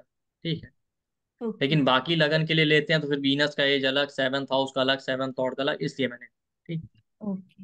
वो सर, काम मैं ज्वाइन करेगा। करूंगी आपका कोर्स, मुझे बिल्कुल। टाइमिंग ऑफ इवेंट सीखना ही था, और खुद सीखने में बहुत डिफिकल्टी आती है, बहुत नहीं नहीं, सारे इससे चार्ट भी बहुत लगते हैं। इजी इजी मेथड भी है मैरिज टाइम करने के, आपको पक्का शायद सर, इतना आई विल रोटेट भी ना एनरोल। करना। Thank you sir. Thank Nikhil you ji Deepti. पूछिए। पीछे निकल दिया। सर प्रणाम। राधे जी। राधे। राधे राधे। आ, कैसे हैं सर आप? मैं बिल्कुल ठीक। पूरी कोशिश करूंगा सर, मैं 18 मार्च को साथ आपके साथ हम सीख पाए। हम नहीं नहीं। एस्ट्रोलॉजी के स्टूडेंट हैं। हाँ। नहीं नहीं, बिल्कुल सीख जाएंगे।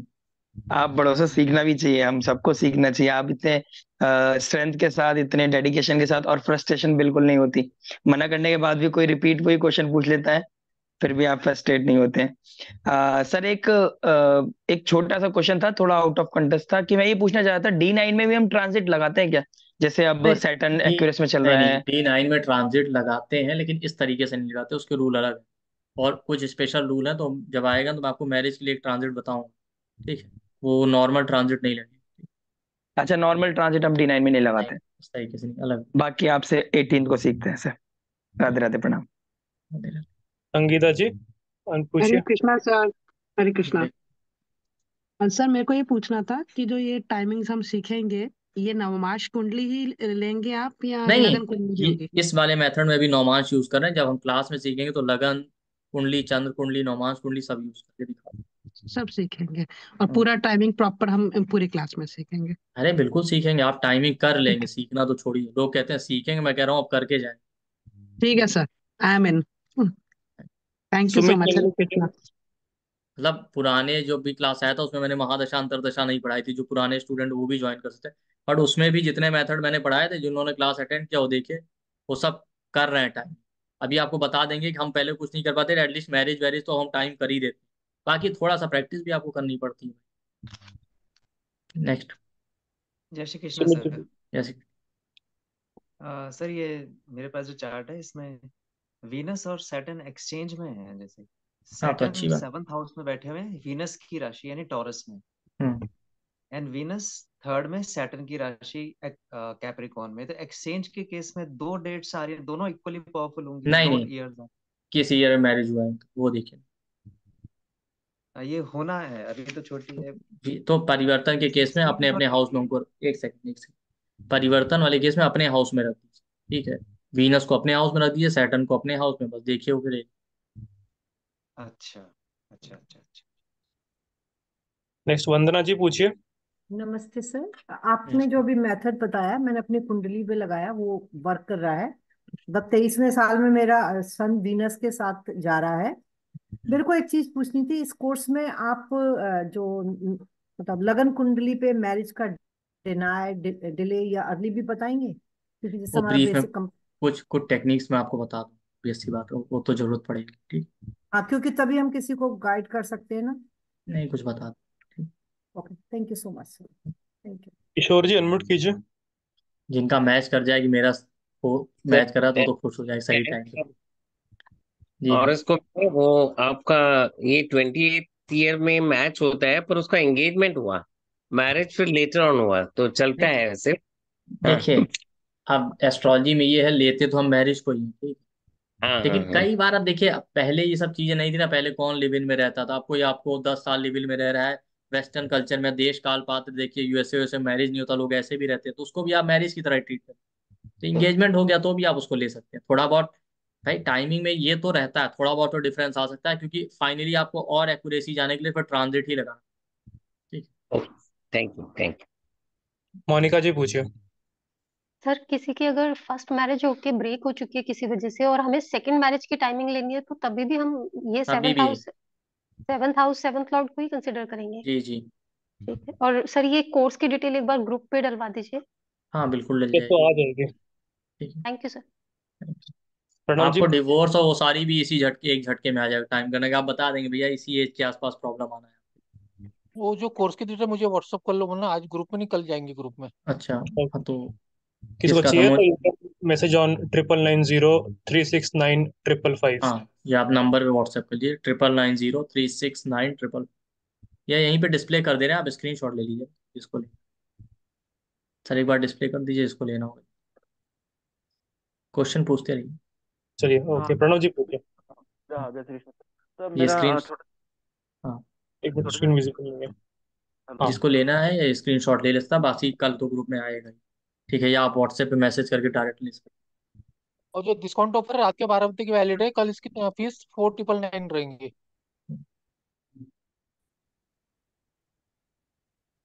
तो नंबर का पेज दिखा दीजिए एक बार। हाँ जी।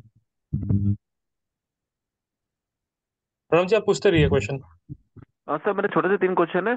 सर ये जो ये सेकंड मैरिज में भी यही सूत्र एप्लीकेबल होगा सर? हाँ हाँ। सेकंड सेकंड मैरिज के लिए भी? हम्म। दूसरा सर, राहु केतु की दृष्टि को अपन क्लॉकवाइज लेते हैं क्या सर, कि एंटी नहीं दूसरे नहीं तरह के नहीं नहीं लेते हैं? नहीं, नॉर्मल ही लेंगे। मतलब एंटी क्लॉक ही लेंगे ना राहु केतु की दृष्टि को?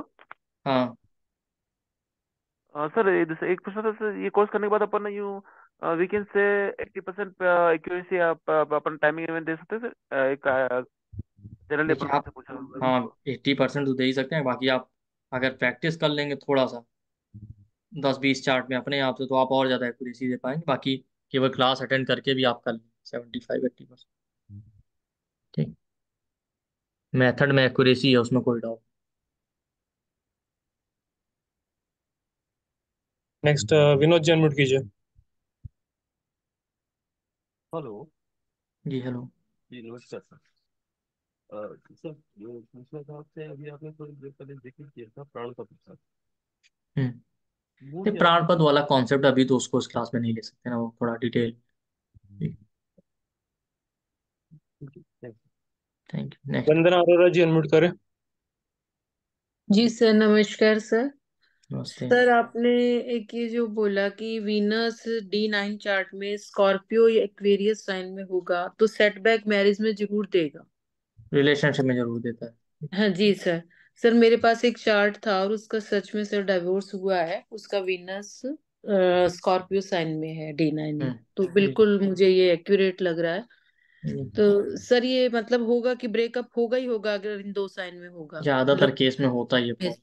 चांसेस ज्यादा हो जाएंगे। हम्म। जी सर, एक ये था आपने बोला कि वीनस जिस भी साइन में इसका होगा या तो फिर आपको spouse- रेमेडी जरूर, ऐसे लोगों को रेमेडी जरूर कर जी सर, मतलब पहले ही रेमेडी कर लें ऐसे लोग। लेना। जी। जी sir, thank you sir. Sir एक थैंक ये था कि आपने बोला कि वीनस जिस भी साइन में होगा D9 चार्ट में स्पाउस के ट्रेड्स वैसे ही होंगे, मतलब जी हाँ, मोस्टली। जैसे किसी का मान लीजिए कैंसर साइन में है D9 में तो उसको इमोशनल स्पाउस ही मिलेगा। जी बिल्कुल, आप लगा हमारे डेस्टिनी स्टार चैनल पे जाएं, इस पे एक बहुत लंबा वीडियो है पूरा, नहीं, हर एक साल। ये फैक्ट है सर, ये मैंने मेरे पास 2-3 चार्ट्स हैं तो मैंने इसमें चेक किया तो ये आप उस वीडियो को देख लीजिए, हर साइन का पूरा पता चल जाएगा, 1 घंटे का लेक्चर। जी सर, मैं अभी जुड़ी हूँ डेस्टिनी स्टार से, बहुत आप अच्छी लगी जाइए, मुझे मिल आपकी। जाएगा आपको, हाँ मिल जाएगा। ठीक। जी, मैंने मोहन जी। किया है, थैंक यू हाँ। सर। Thank you. जी नमस्कार सर, मुझे ये पूछना था कि एक तो नवमांश से केवल मैरिज के रिलेटेड एक्टिविटी प्रिडिक्शन होगी या हर तरह की जॉब है या कोई और चीजें? ओवरऑल चार्ट के लिए, वैसे प्रिडिक्शन के लिए 9 मांस देखते हैं, टाइमिंग के लिए हम केवल अभी मैरिज को देख रहे हैं, बाकी इवेंट भी देख सकते हैं, देखेंगे। नहीं, इस कोर्स में केवल हम मैरिज रिलेटेड जो प्रिडिक्शन होगी टाइम के रिलेटेड वो सीखेंगे? नहीं नहीं, इस कोर्स में हम हर इवेंट का प्रिडिक्शन देखेंगे, कंटेंट मैंने बताया ना। अच्छा। हाँ, अब वो लगन से कौन से लगन से उन्हें, कौन से 9 मांस से कौन से, उससे सारा हम देख, तो हर और एक चीज दूसरा देख। सर, दूसरा आपने बताया था अगर नवमांश करेक्ट नहीं होगा तो टाइम की प्रिडिक्शन भी करेक्ट नहीं होगी, वो तो केवल हमें तो इस मेथड के लिए का है, बाकी सारे मेथड की चिंता मत करो, ठीक है। फिर दूसरी बात अच्छा। है कि मैं आपको एक एक इवेंट को टाइम करने के लिए 2-3 मेथड बता दूं, तो आपको ऑलरेडी खुद कंफर्मेशन आ जाएगा, चलिए एक मेथड गलत हो गया, दूसरा हो गया, तीसरा हो गया, ठीक है, और सब एक जैसा ही रिजल्ट। ठीक। आपका वॉइस नहीं आ रहा। तृप्ति जी पूछिए। जी नमस्ते सर। सर नमस्ते। इसमें सन को एज अ एक्टिवेटर यूज करना है सिर्फ, राइट? जी। और मतलब सन की कोई दृष्टि ही नहीं इसमें मैटर करेगी, खुदा नहीं खुद नहीं उसका। नहीं। राइट, और रनिंग एज लेनी है। हाँ, रनिंग एज। जी बिल्कुल, मेरा जो फर्स्ट वाला आपने बताया वो नहीं मैच हुआ था, बट आपने बोला कि जब वो मतलब कोई ऐसा प्लेनेट देखेगा जो जल्दी से देख रहा हो, वो वाला मैच किया। बिल्कुल। तो बाकी तो ठीक है सर। और जो आपने बताया था कि एक्चुअल बिहेवियर मतलब देखना उस पाउस का, तो वीनस की पोजीशन इवन मेरा तो मतलब दोनों ही में ही सैजी है, मतलब वीनस मेरा सेजिटेरियस में और मेरे हस्बैंड का सेजिटेरियस असेंडेंट है वो। ठीक है, जी, बिल्कुल तो परफेक्ट चलिए था अभी सर, आपका डाउट दूर हो गया, एक सही मैरिज इतने जी सालों का। Thank you sir. BS जी बोलिए। जयदेव जी आप अनम्यूट करें। हम लोग कितने लोग हेल्प कर रहे हैं, बहुतों का तो हम लोग डाउट क्लियर कर रहे हैं कि उन्हें जो कंफ्यूजन था कि सही हुआ है कि गलत। ये भी अपने आप में एक चैरिटी का काम। पूछिए Jaydev ji. Doctor Piyush, thank you as usual. Thank you. Happy Mahashivratri, एक दिन लेट हूँ पर सब भी। आपको भी। मेरा सिर्फ यही था कि एक में मैं चार्ट में देखा कि वो वीनस की दृष्टि पड़ रही है और उस साल में शादी है, I guess that is also right. हाँ वीनस का दृष्टिकोण है, ठीक। ओके, एंड दूसरा सर ये पूछ रहा था, बिकॉज मैंने आपको पहले बताया मैं पार्टिसिपेट तो नहीं कर पाता, पर अगर मैं कोर्स ज्वाइन करता हूँ और मैं वीडियो सुनता हूँ, क्वेश्चन भेजूंगा तो आप आंसर कर देंगे? हाँ हाँ बिल्कुल करेंगे, वो बहुत लोगों का करते हैं पहले भी। चलो, थैंक यू थैंक फिर से। सुनीता जी पूछिए। सर जैसे आपने बताया कि हमने सन की काउंट करना है सन से, सर जी। अगर नवांश में सन और वीनस दोनों इकट्ठे हों तो उसको कैसे लेंगे फिर? नौमांश में सन और वीनस दोनों इकट्ठे हैं, ठीक है, हाँ तो जी, लेना है। सिक्स साइन में तो वर्गोत्तम है, लगन में भी सिक्स साइन में है वीनस और नहीं नवांश में भी। आप किस लिए लेना चाहते हैं, ठीक है। सर जैसे आपने शादी के लिए बताया कि सन से काउंट करना है हमने। नहीं तो उससे सन और वीनस से क्या मतलब, काउंटिंग हमारा सेम रहेगा। तो वीनस वाला हाउस जब एक्टिव होगा तब उसे इसको लीजिए, सेवंथ हाउस सेवंथ लॉर्ड को लीजिए, वो वहां पे कोई चेंज नहीं है, ठीक। सर वीनस को नहीं देखना यहाँ पे फिर, नहीं सेवंथ नहीं लॉर्ड को देखेंगे। नहीं नहीं, वीनस को क्यों नहीं देखना भाई? आप भाई हमारा मेथड सेम ही रहेगा, उससे क्या मतलब, सन को रोटेट करना है ना बस। सर हाँ फिर next mister BS, please unmute. हाँ नमस्कार। नमस्ते। हेलो। हाँ जी हेलो। उनका आपका टेक्निकल सर वॉइस। इशू मैंने है। ऑलरेडी आपका कोर्स ज्वाइन तो किया है, मेरी आवाज सुनाई देती है? आ रही आ हाँ, रही। हाँ, तो मैंने ऑलरेडी कोर्स ज्वाइन किया है, लेकिन मुझे क्या है दशा का जीवन में आपका वॉइस ब्रेक बहुत हो रहा है, ठीक हाँ, प्रतीक है, जी नेक्स्ट आप लीजिए, पूछिए। आप बाद में पूछ लीजिए। ओह नमस्कार सर। ओम नमः शिवाय। लाइक सर मैं नेपाल से हूँ और लाइक तो आपका आप लोगों का लाइक ये तो मैंने चैनल तो फॉलो किया आज लाइक वेबिनार में मैं डेट ज्वाइन हुआ लाइक था। लाइक एक क्वेश्चन मैं आपसे पहले से ही पूछना चाहता क्योंकि आप लोग जो डिस्काउंटेड ऑफर रखते हैं वो रात के 12 बजे तक रखते हैं, बट एक ऐसा इश्यू है कि लाइक नेपाल से पैसा तो भेजना मुश्किल है, लाइक तो लाइक हमको कनेक्शन ढूंढने के लिए थोड़ा टाइम लगता है, इसलिए लाइक इसमें हाँ कुछ कर सकता हूँ। आप हाँ तो आप कॉल कर लीजिएगा हमारे ऑन द नंबर पे फोन मैसेज और नंबर। कॉल कर लीजिए, आप कांटेक्ट कर लीजिए, वो आपको गाइड कर, ठीक। Okay, thank you sir. Thank Isha ji unmute करें। हेलो, नमस्कार हेलो सर। नमस्ते।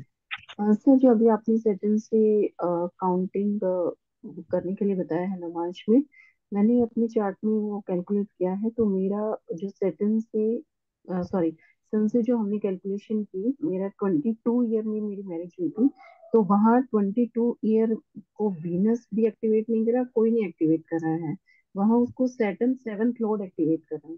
तो अच्छी बात है, हमने तो कहा ना सेवंथ हाँ तो हाउस सेवंथ लॉर्ड। हाँ ठीक। 7 दृष्टि से तो वो कैलकुलेट होगा। जी ठीक है, thank you sir, confirm. Thank you. Sumit ji unmute कीजिए। नमस्ते सर। नमस्ते। सर एक ही चीज बोलनी थी, ले फोन मांगो। आपका अजय सर और टीम डेस्टिनी स्टार का बहुत बहुत धन्यवाद। थैंक इतनी जल्दी फोन दिया है मैंने आप पे, बदतमीज। थैंक यू वेरी पता मच। चल रहा है तू कितनी बदतमीज है। वो तो आपने यू। हमें भी पता चल कोमल रहा है कितने बदतमीज। कोमल जी अनम्यूट करें। कोमल जी अनम्यूट कीजिए। गौरव जी आप अनम्यूट करें। जय जिनेन्द्र सर, आप मैं पूछिए। कोमल जैन। हेलो। हाँ आप जी, एक सेकंड बताइए गौरव जी। वन बाय पूछिए वन। गौरव जी। हेल हाँ हेलो, जय हाँ। जिनेन्द्र सर, मैं जय कोमल हिंद। जैन। मैं आपसे पहली बार जुड़ी हूँ, तो मुझे आपके ग्रुप का कोई डिटेल मेरे पास नहीं है, तो आप अपने ग्रुप वगैरह की डिटेल भेजोगे, और ये कल शाम तक ही वैलिड है? ये आज रात 12 बजे तक वैलिड है डिस्काउंट। आज रात 12 बजे तक? हम्म। और फीस, सॉरी एक्चुअली मेरे को सुनने में दिक्कत आई थोड़ी सी, नेटवर्क के इशू थे, थ्री तो ट्रिपल फीस क्या है सर? 3999। हम्म इसका एक्चुअल इसका फी है 7,777 बट डिस्काउंटेड ऑफर है 3,999, 3,999 आज रात 12 बजे तक। और ये हमारा thank you, GPay PhonePe Paytm number और bank. Thank you sir. Thank you. Gaurav ji unmute करें। हेलो। हेलो। सर ये टेक्निक वास्तव में बहुत बढ़िया थी और पहली बार मैं काफी लेक्चर सुने आपके, तो मैं स्पेशल लेक्चर को बहुत फोकस से सुनता हूँ और थैंक ये यू। नई टेक्निक लगी सर। मैं वही सर चीज। कोर्स ज्वाइन करूंगा इसको जरूर।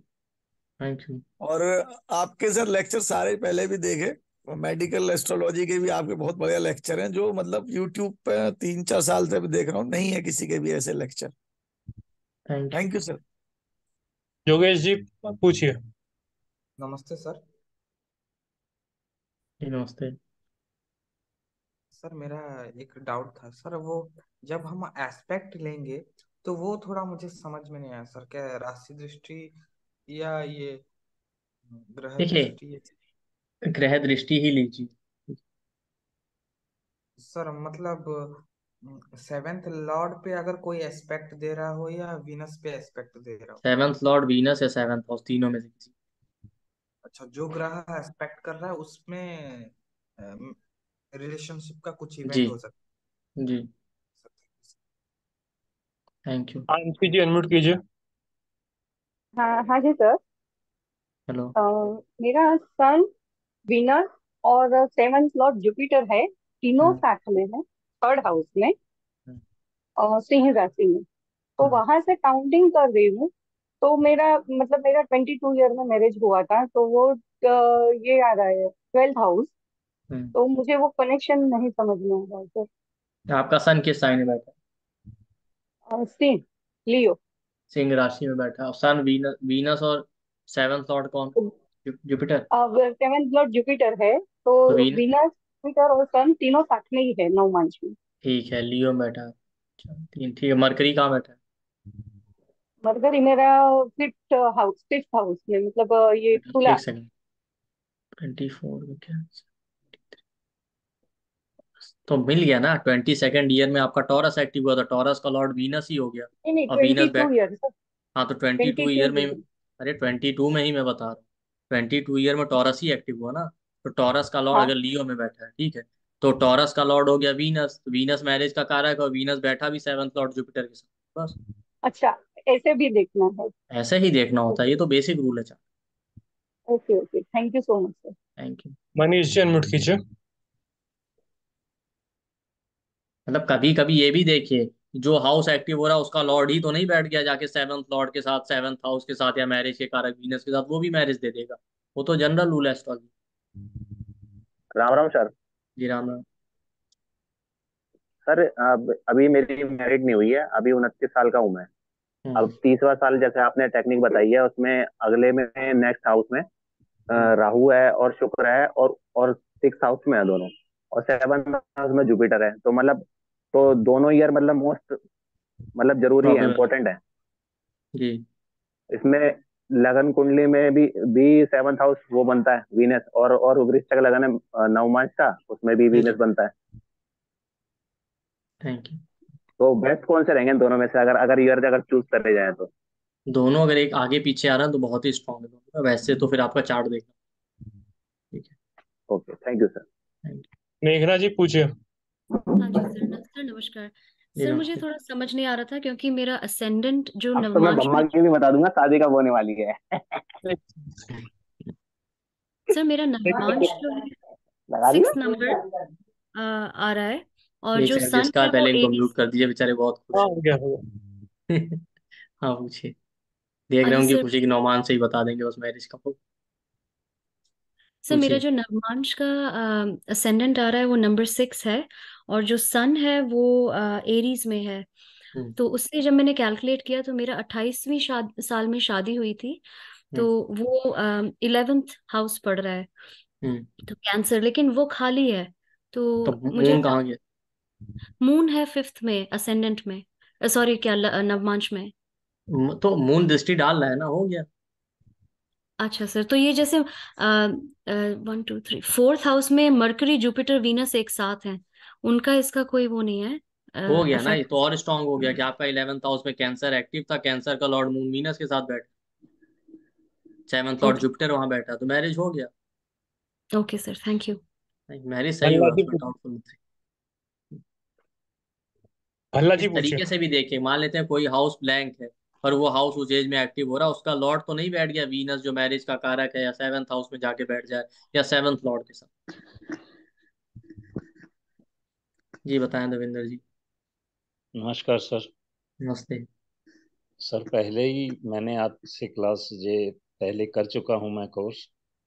और मैं तो अब जब भी कुंडली देखता हूँ, आपने उसमें क्लास में हमें जो ईयर ऑफ हमारी जो रनिंग एज थी उस हिसाब से जो हमें मेथड सिखाया था। तो सर सबसे पहले मेरे को ऐसी कुंडलियां आई कि कई बार ऐसी होता है ब्लैंक हो जाता है आदमी। तो मैं सबसे पहले उस एज को पकड़ा, और उस एज में कौन से हाउस एक्टिवेटेड है, किसके लॉर्ड है, तो मेरे कुंडली को प्रिडिक्ट करने में मेरे को बहुत हेल्प मिली। आज भी वो मेथड बहुत एक्यूरेटली मैं कर रहा हूँ। तो कई कुंडलियों में जैसे आदमी फंस जाता है ना, तो वो चीजें निकालने में बहुत बड़ी हेल्प हुई। तो सर इसमें वो जो हम आपने हमें वहां पर जो सिखाया था, इसमें कुछ एडिशनल चीजें मिलेंगी? बिल्कुल मिलेगी। महादशा अंतरदशा तब नहीं पड़ती, हाँ, क्योंकि महादशा अंतरदशा नहीं बताई थी हाँ वो भी, वो तो सबसे इम्पोर्टेंट है, वो आपको फाइनली देखना ही वो चीजें इसमें एडिशनल मिलेंगी। जी। तो वो बहुत बढ़िया सर। वो तो जो मेथड्स आपने सिखाए थे बड़े एक्यूरेटली काम कर रहे हैं। तो इसलिए मैं ये बता रहा हूँ कि ये टेक्निक जो है ये पूरी फूल प्रूफ है जो आपने हमें सिखाई उस क्लास में। Thank you. चलो अब चलिए नेक्स्ट रोहिणी जी। रोहिणी जी पूछिए। रोहिणी जी अनम्यूट करें। सुधांशु जी अनम्यूट कीजिए। नमस्ते सर। सर ये जानना था कि मतलब आपका जो पूरा फुल कोर्स वो 55 to 60 डेज वाला वो कब आने वाला है नेक्स्ट, और उसमें ये जो आप जो अभी सिखाएंगे नेक्स्ट कोर्स वो इंक्लूडेड है कि ये उससे सेपरेट है? देखिए फुल कोर्स में तो ये जो लोग हैं उनमें तो इंक्लूडेड है ही है, बट इसके अलावा भी अलग से भी, ठीक है। बट फुल कोर्स अभी दोबारा कब आएगा कह नहीं सकते, अभी तो पहला ही चल रहा है, और उसके अलावा अभी हम लोग कुछ श्योर नहीं आपको प्रेडिक्ट कर सकते, देखते हैं। अच्छा, थैंक यू सर। सोनिका जी पूछिए। सर वीनस स्कॉर्पियो में है तो सर उसकी क्या रेमेडी हो सकती है, क्या रेमेडी की जानी चाहिए? वो चार्ट देखना पड़ेगा पहले, ठीक सर फिर भी जनरल बता दीजिए। है। जनरल ऐसे क्या बता दें। स्कॉर्पियो ठीक है, हाँ देखना पड़ेगा। रेमेडी के लिए लगन चार्ट भी बेसिकली पहले देख। नमस्ते सर। नमस्ते। सर लिब्रा के एक्टिवेशन से भी हो जाता है अगर वो नहीं लिब्रा सेम में इसमें नहीं लिब्रा लेंगे, साइन नहीं में नहीं आ नहीं, इस रहा है? तरीके से तो कुछ ना कुछ एक्टिव होता ही रहेगा। Okay thank you sir. Sachin ji unmute करें। नमस्ते सर। नमस्ते। आपका जो टेक्निक है, जो सूत्र है, वो एकदम बढ़िया है सर।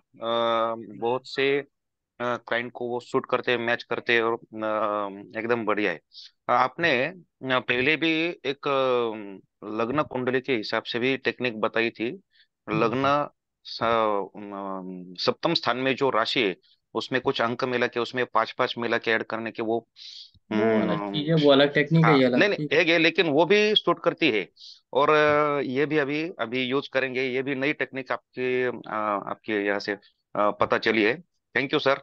और एक ऐसा बताना था कि हर जो क्लाइंट है वो भी पता थे कि नौकरी कब लगने वाली है मुझे।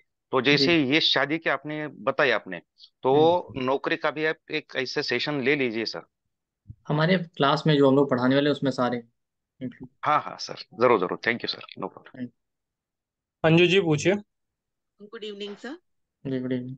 सर आपने जो बताया वो एक्यूरेट। अभी मेरी एक नोन में ही किसी का डिवोर्स हुआ है, तो उसका नवमांश में स्कॉर्पियो में ही वीनस बैठा है, तो उसका डिवोर्स तो हो गया, लेकिन सर अभी वो अगर दूसरा मैरिज करती है तो उसमें भी कॉम्प्लिकेशंस आएंगे? नहीं ये नहीं है सर।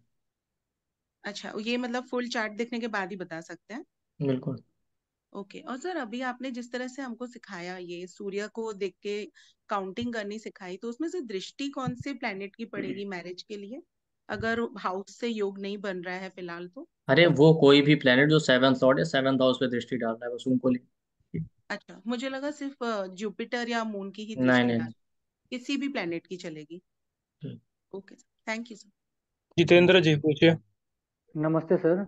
नमस्ते। सर मेरा जो नवमांश है उसमें सर जो एसेंडेंट है वो है सर कैंसर, और उसी में सर सन है।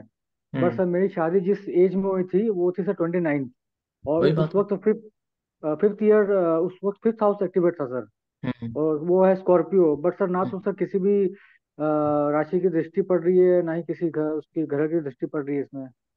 इतने लोगों ने आपसे पहले भी यही कंप्लेन किया था, मैंने दिखा दिया ना कैसे पढ़ा। ठीक, तो आप निश्चिंत रहिए, आप सही से एनालाइज कीजिए या आपका नॉर्मल चेंज कीजिए। ठीक है, वो हो सकता है, पड़ जाएगा, ऐसा हो ही नहीं सकता कि पड़े ना। आपका सन किस राशि में बैठा है, लियो? नहीं सर, कैंसर में, वही मेरा एसेंडेंट है उसका, मतलब कैंसर नवमांश में का। बैठा है, ठीक है। वीनस कहाँ बैठा सर वीनस है 9th हाउस में, है? सन 12th आपका राशि। कैंसर, एक सेकंड। वीनस कहाँ बैठा है? सर 9th हाउस में है, ट्वेल्थ नाइन्थ हाउस ट्वेल्थ में। राशि। हाँ 12th राशि में आपका सन कैंसर। सैटर्न कहाँ बैठा सर, 2nd हाउस में है। है? सन सेकंड हाउस में, ठीक है। सैटर्न सेकंड हाउस में, ठीक। फिफ्थ लॉर्ड आपका क्या हो गया, 10 9 8। मार्स कहाँ बैठा सर मार्स है एसेंडेंट में सन के साथ। है? हो गया ना सर, 29 में देखिए, मार्स लगन में बैठ के दृष्टि डाल रहा है ना 7। सर बट वो 5th दृष्टि डाल रहे हैं ना सर, उसको तो 4th जैसे। अरे मार्स की 7वीं दृष्टि लगन से 7th हाउस से पड़ रही है कि नहीं? हाँ सर। तो लेकिन मैरिज सर हो लगे। गया। ओके।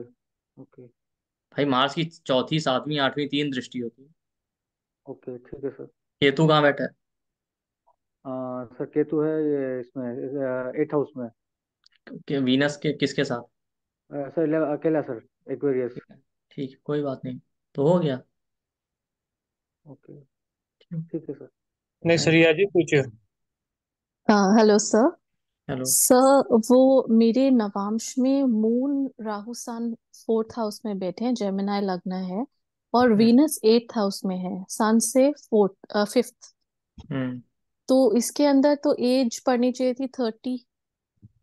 रनिंग ईयर लीजिए, पड़ेगी कैसे नहीं, आप चेक। नहीं, रनिंग ईयर तो 36 चल रहा है, लेकिन उसके अंदर तो 30 पे हो जानी चाहिए थी ना। हाँ तो हो जानी चाहिए थी, पर नहीं हुई ना। कब, किस एज में हुई? नहीं हुई, हुई नहीं हुई नहीं तो है। तो हुई नहीं तो 30 से तो मैंने पहले कहा कि योग ही नहीं होगा मैरिज का, फिर टाइम करके क्या फायदा। ठीक। तो फिर इसके अंदर से कौन सी एज कैसे निकालें, क्योंकि वीनस तो वही पहले है तो कार का। पहले आपको ये देखना पड़ेगा मैरिज होने वाली है भी कि नहीं, तब टाइम। अच्छा, एंड सर ये क्लास अवेलेबल है यूट्यूब पे? यूट्यूब पे नहीं अवेलेबल, ठीक है। आपको पेड क्लास ज्वाइन कीजिए, फिर उस पर मिलेगा। Okay sir, thank you. Surya ji पूछिए। सर एक्चुअली मतलब क्लास में थोड़ा लेट ज्वाइन किया है, मतलब मैं मालूम था क्लास टाइम पे है, लेकिन मैं बीच में तो क्लास टेक्निक मतलब मिस कर गया है, मतलब क्लास का। तो अब सर क्या कर सकते हैं, अभी तो बहुत लंबा क्लास हो गया है। ठीक है, दोबारा तो पूरा रिपीट नहीं हो सकता। ठीक है, मतलब thank you. Rohini ji unmute करें। राधे राधे सर। राधे राधे। सर आपने बोला, वो तो लग रहा है जैसे कि बोला कि आपने कि सन से मतलब जो शुक्र से, सर ये भी हो सकता है कि शुक्र की दृष्टि पड़े जिस हाउस से, उस हाउस में वाले एज में भी हो सकता है क्या? हाँ हो क्योंकि सकता है, बट एज उसको तो, ऐसे। क्योंकि सुनिए सर, क्योंकि जैसे मैं जिसको जानती हूँ, तो आपकी जिस जिस तरीके से आपने बताया बिल्कुल परफेक्ट हो रहा है। उसके 26 में भी रिलेशनशिप शुरू हुआ था, फिर अभी 21 इसका चल रहा है। रिलेशनशिप शुरू हुआ है, तो शादी श्योर है, लेकिन हो नहीं रहा है, 32 हो गई, उसी इंसान से करनी है इसको। लेकिन 21 वाला आपका फॉर्मूला लग रहा है, लेकिन हो नहीं रही है, ये नहीं समझ। तो इस साल ना उसकी शुक्र की दृष्टि उस हाउस में पड़ रही है, 32 वाले एज में, 21 में बिल्कुल, शुरू देखिए हो गई है। मैरिज का तो एक ही एज होगा, बाकी जो एज आएंगे जिसमें 7th लॉर्ड या वीनस एक्टिव हो रहा होगा ना, उस एज में मैरिज भले ना हो, पर उनमें रिलेशनशिप का कुछ ना कुछ तो इवेंट हाँ हो गया होगा। है, लेकिन हो नहीं, अब कब होगा सर? उसका अंतर्दशा अब भी वो चल तो रहा है। चार्ट देखना पड़ेगा ना, मैं ऐसा थोड़ी कह सकता हूँ। ठीक है। अंतर्दशा भी चल रही है उसकी, सप्तमी। नहीं नहीं, वो अब मैंने टाइमिंग का मेथड बता दिया, आप टाइम की। Thank you. नेक्स्ट। वैभव जी पूछिए। नमस्कार। नमस्ते। तो सर जैसा आपने बताया कि D9 में एक्वेरियस और स्कॉर्पियो में होता है, तो ये D1 में भी कुछ इफेक्ट देता है? D1 में भी प्रॉब्लम देते हैं, बट D9 में ज्यादा प्रॉब्लम। ओके, और वो फिजिकल लेवल पे होगा और D9 में अंदर लेवल पे जी। होगा, राइट? ठीक है। और सर आप जैसे बता रहे थे सेटबैक या ब्रेक, तो वो उसका भी आप डिफरेंस बताएंगे कि दोनों में सेटबैक हो या ब्रेक हो, दोनों में से कुछ डिफरेंशिएट करना है वो हमें? नहीं, अभी हम इसमें ज्यादातर फोकस टाइमिंग पे ही करेंगे, बाकी आपकी पूरी क्लास में तो है वो।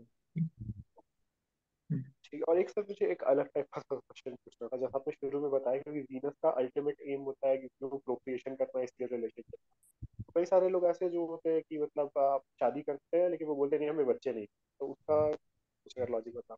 वो तो देखना पड़ेगा ना चार्ट में है कि नहीं है, वो न नहीं चाहते हैं देखो, कि नहीं। Thank you. वंदना जी पूछिए। सर मैं भी अमेरिका से हूँ। वो जो अभी किसी सर ने कहा था नेपाल वाले, मैं ट्राई करती हूँ रात में पैसा जमा करने की, आप बट हमारे क्योंकि जो मुझे हमारा किसी नंबर से है, इंडिया में कांटेक्ट करके उनसे जमा कराना नहीं, होगा। आप हमारा जो नंबर है 99036955, उस पर आप व्हाट्सएप कर लीजिए और कांटेक्ट कर लीजिए, वो आपको गाइड, ठीक है, जो भी ओके। प्रॉब्लम। उत्तम जी अनम्यूट करें। जिसको भी कुछ सर वैसा मेरा ये प्रॉब्लम है, जेन्युइन कुछ इस तरीके, तो हमारे नंबर पे कॉल या व्हाट्सएप करके आप वहां से सपोर्ट ले लीजिए, आप लोगों को पूरा हेल्प कर देंगे। हाँ उत्तम जी। सर ये क्वेश्चन था कि जैसे आपने ये टेक्निक बताया वो समझ में तो आया, लेकिन कोई बंदा आके पूछता है, उसका 22वां साल चल रहा है, और हम देख पा रहे हैं कि उसका मैरिज का टाइमिंग हो रहा है 24 में, 26 में, 28 में, 32 में, तो उसमें से हम कौन सा बताए? या फिर हमने चलो बताया 24 में हो जाएगा और 24 में नहीं हुआ, ये भी हो सकता है। देखिए, और उससे 24-32 जाने की जरूरत नहीं ना, 20वां साल चल रहा है, ठीक है। पहली बात तो लोग आते ही नॉर्मली मैरिजेबल एज 25-26 इस तरीके से, तो 22-24 तो चला ही गया पहले। मान लेते हैं आपके पास 20वें में कोई आ गया, तो आप चार्ट पहले देखिए और समझ जाइए कि डिले मैरिज है कि यो अर्ली मैरिज का, वहां से आप कंफर्म कर लेंगे। अगर थोड़ा डिले है तो 28-32 से होना ही नहीं है, 20-22 वाला तो वैसे ही चला जाएगा। इस तरीके से आपको फिल्टर आउट करना पड़ेगा। उसमें भी आपको कुछ ट्रांजिट ट्रांजिट भी लगाना पड़ेगा और अंदर तक एक्यूरेसी जाने की, ठीक। सर ये दूसरा जो मतलब दूसरे जो भी टाइमिंग ऑफ इवेंट के जो भी पार्ट्स है आपके जो सिलेबस में लिखे हैं, उसके भी आप ये दशा, अंतरदशा और गोचर, ये सारी चीजें लगा के सिखाएंगे या किस तरह से सिखाएंगे? उसमें हर तरह के मेथड है, दशा भी है, अंतरदशा भी है, ट्रांजिट भी यूज करेंगे, और बहुत सारे इस तरीके का मेथड है। मल्टीपल जिनको यूज करके भी हम और एक्यूरेसी लाएंगे, ठीक है। Perfect sir, thank you sir. Thank you. Radhika ji पूछिए। सर अगर जैसे सेवन्थ हाउस सेवन्थ लॉर्ड और वीनस से चेक किया तो मतलब ट्रू आ रहा है, लेकिन आपने बोला था कि अगर एस्पेक्ट भी हमने चेक किया तो सर मेरे ना 12 के 12 हाउस एक्टिव हो रहे हैं। उसमें 7th हाउस 7th लॉर्ड और वीनस को ज्यादा प्रोमिनेंस दीजिए, ठीक। 12 हाउस सभी के एक्टिव है, ठीक है, आपके ओके नहीं, ठीक है। Okay, thank you. Thank you. तो आई होप आप लोगों ने एंजॉय किया होगा, इसको प्रैक्टिस कीजिए, कल भी करेंगे और इवेंट टाइम करना देखेंगे इसी तरीके से कल की क्लास में। बाकी जिनको पेड क्लास ज्वाइन करना हो ज्वाइन कर सकते हैं। Thank you, good night.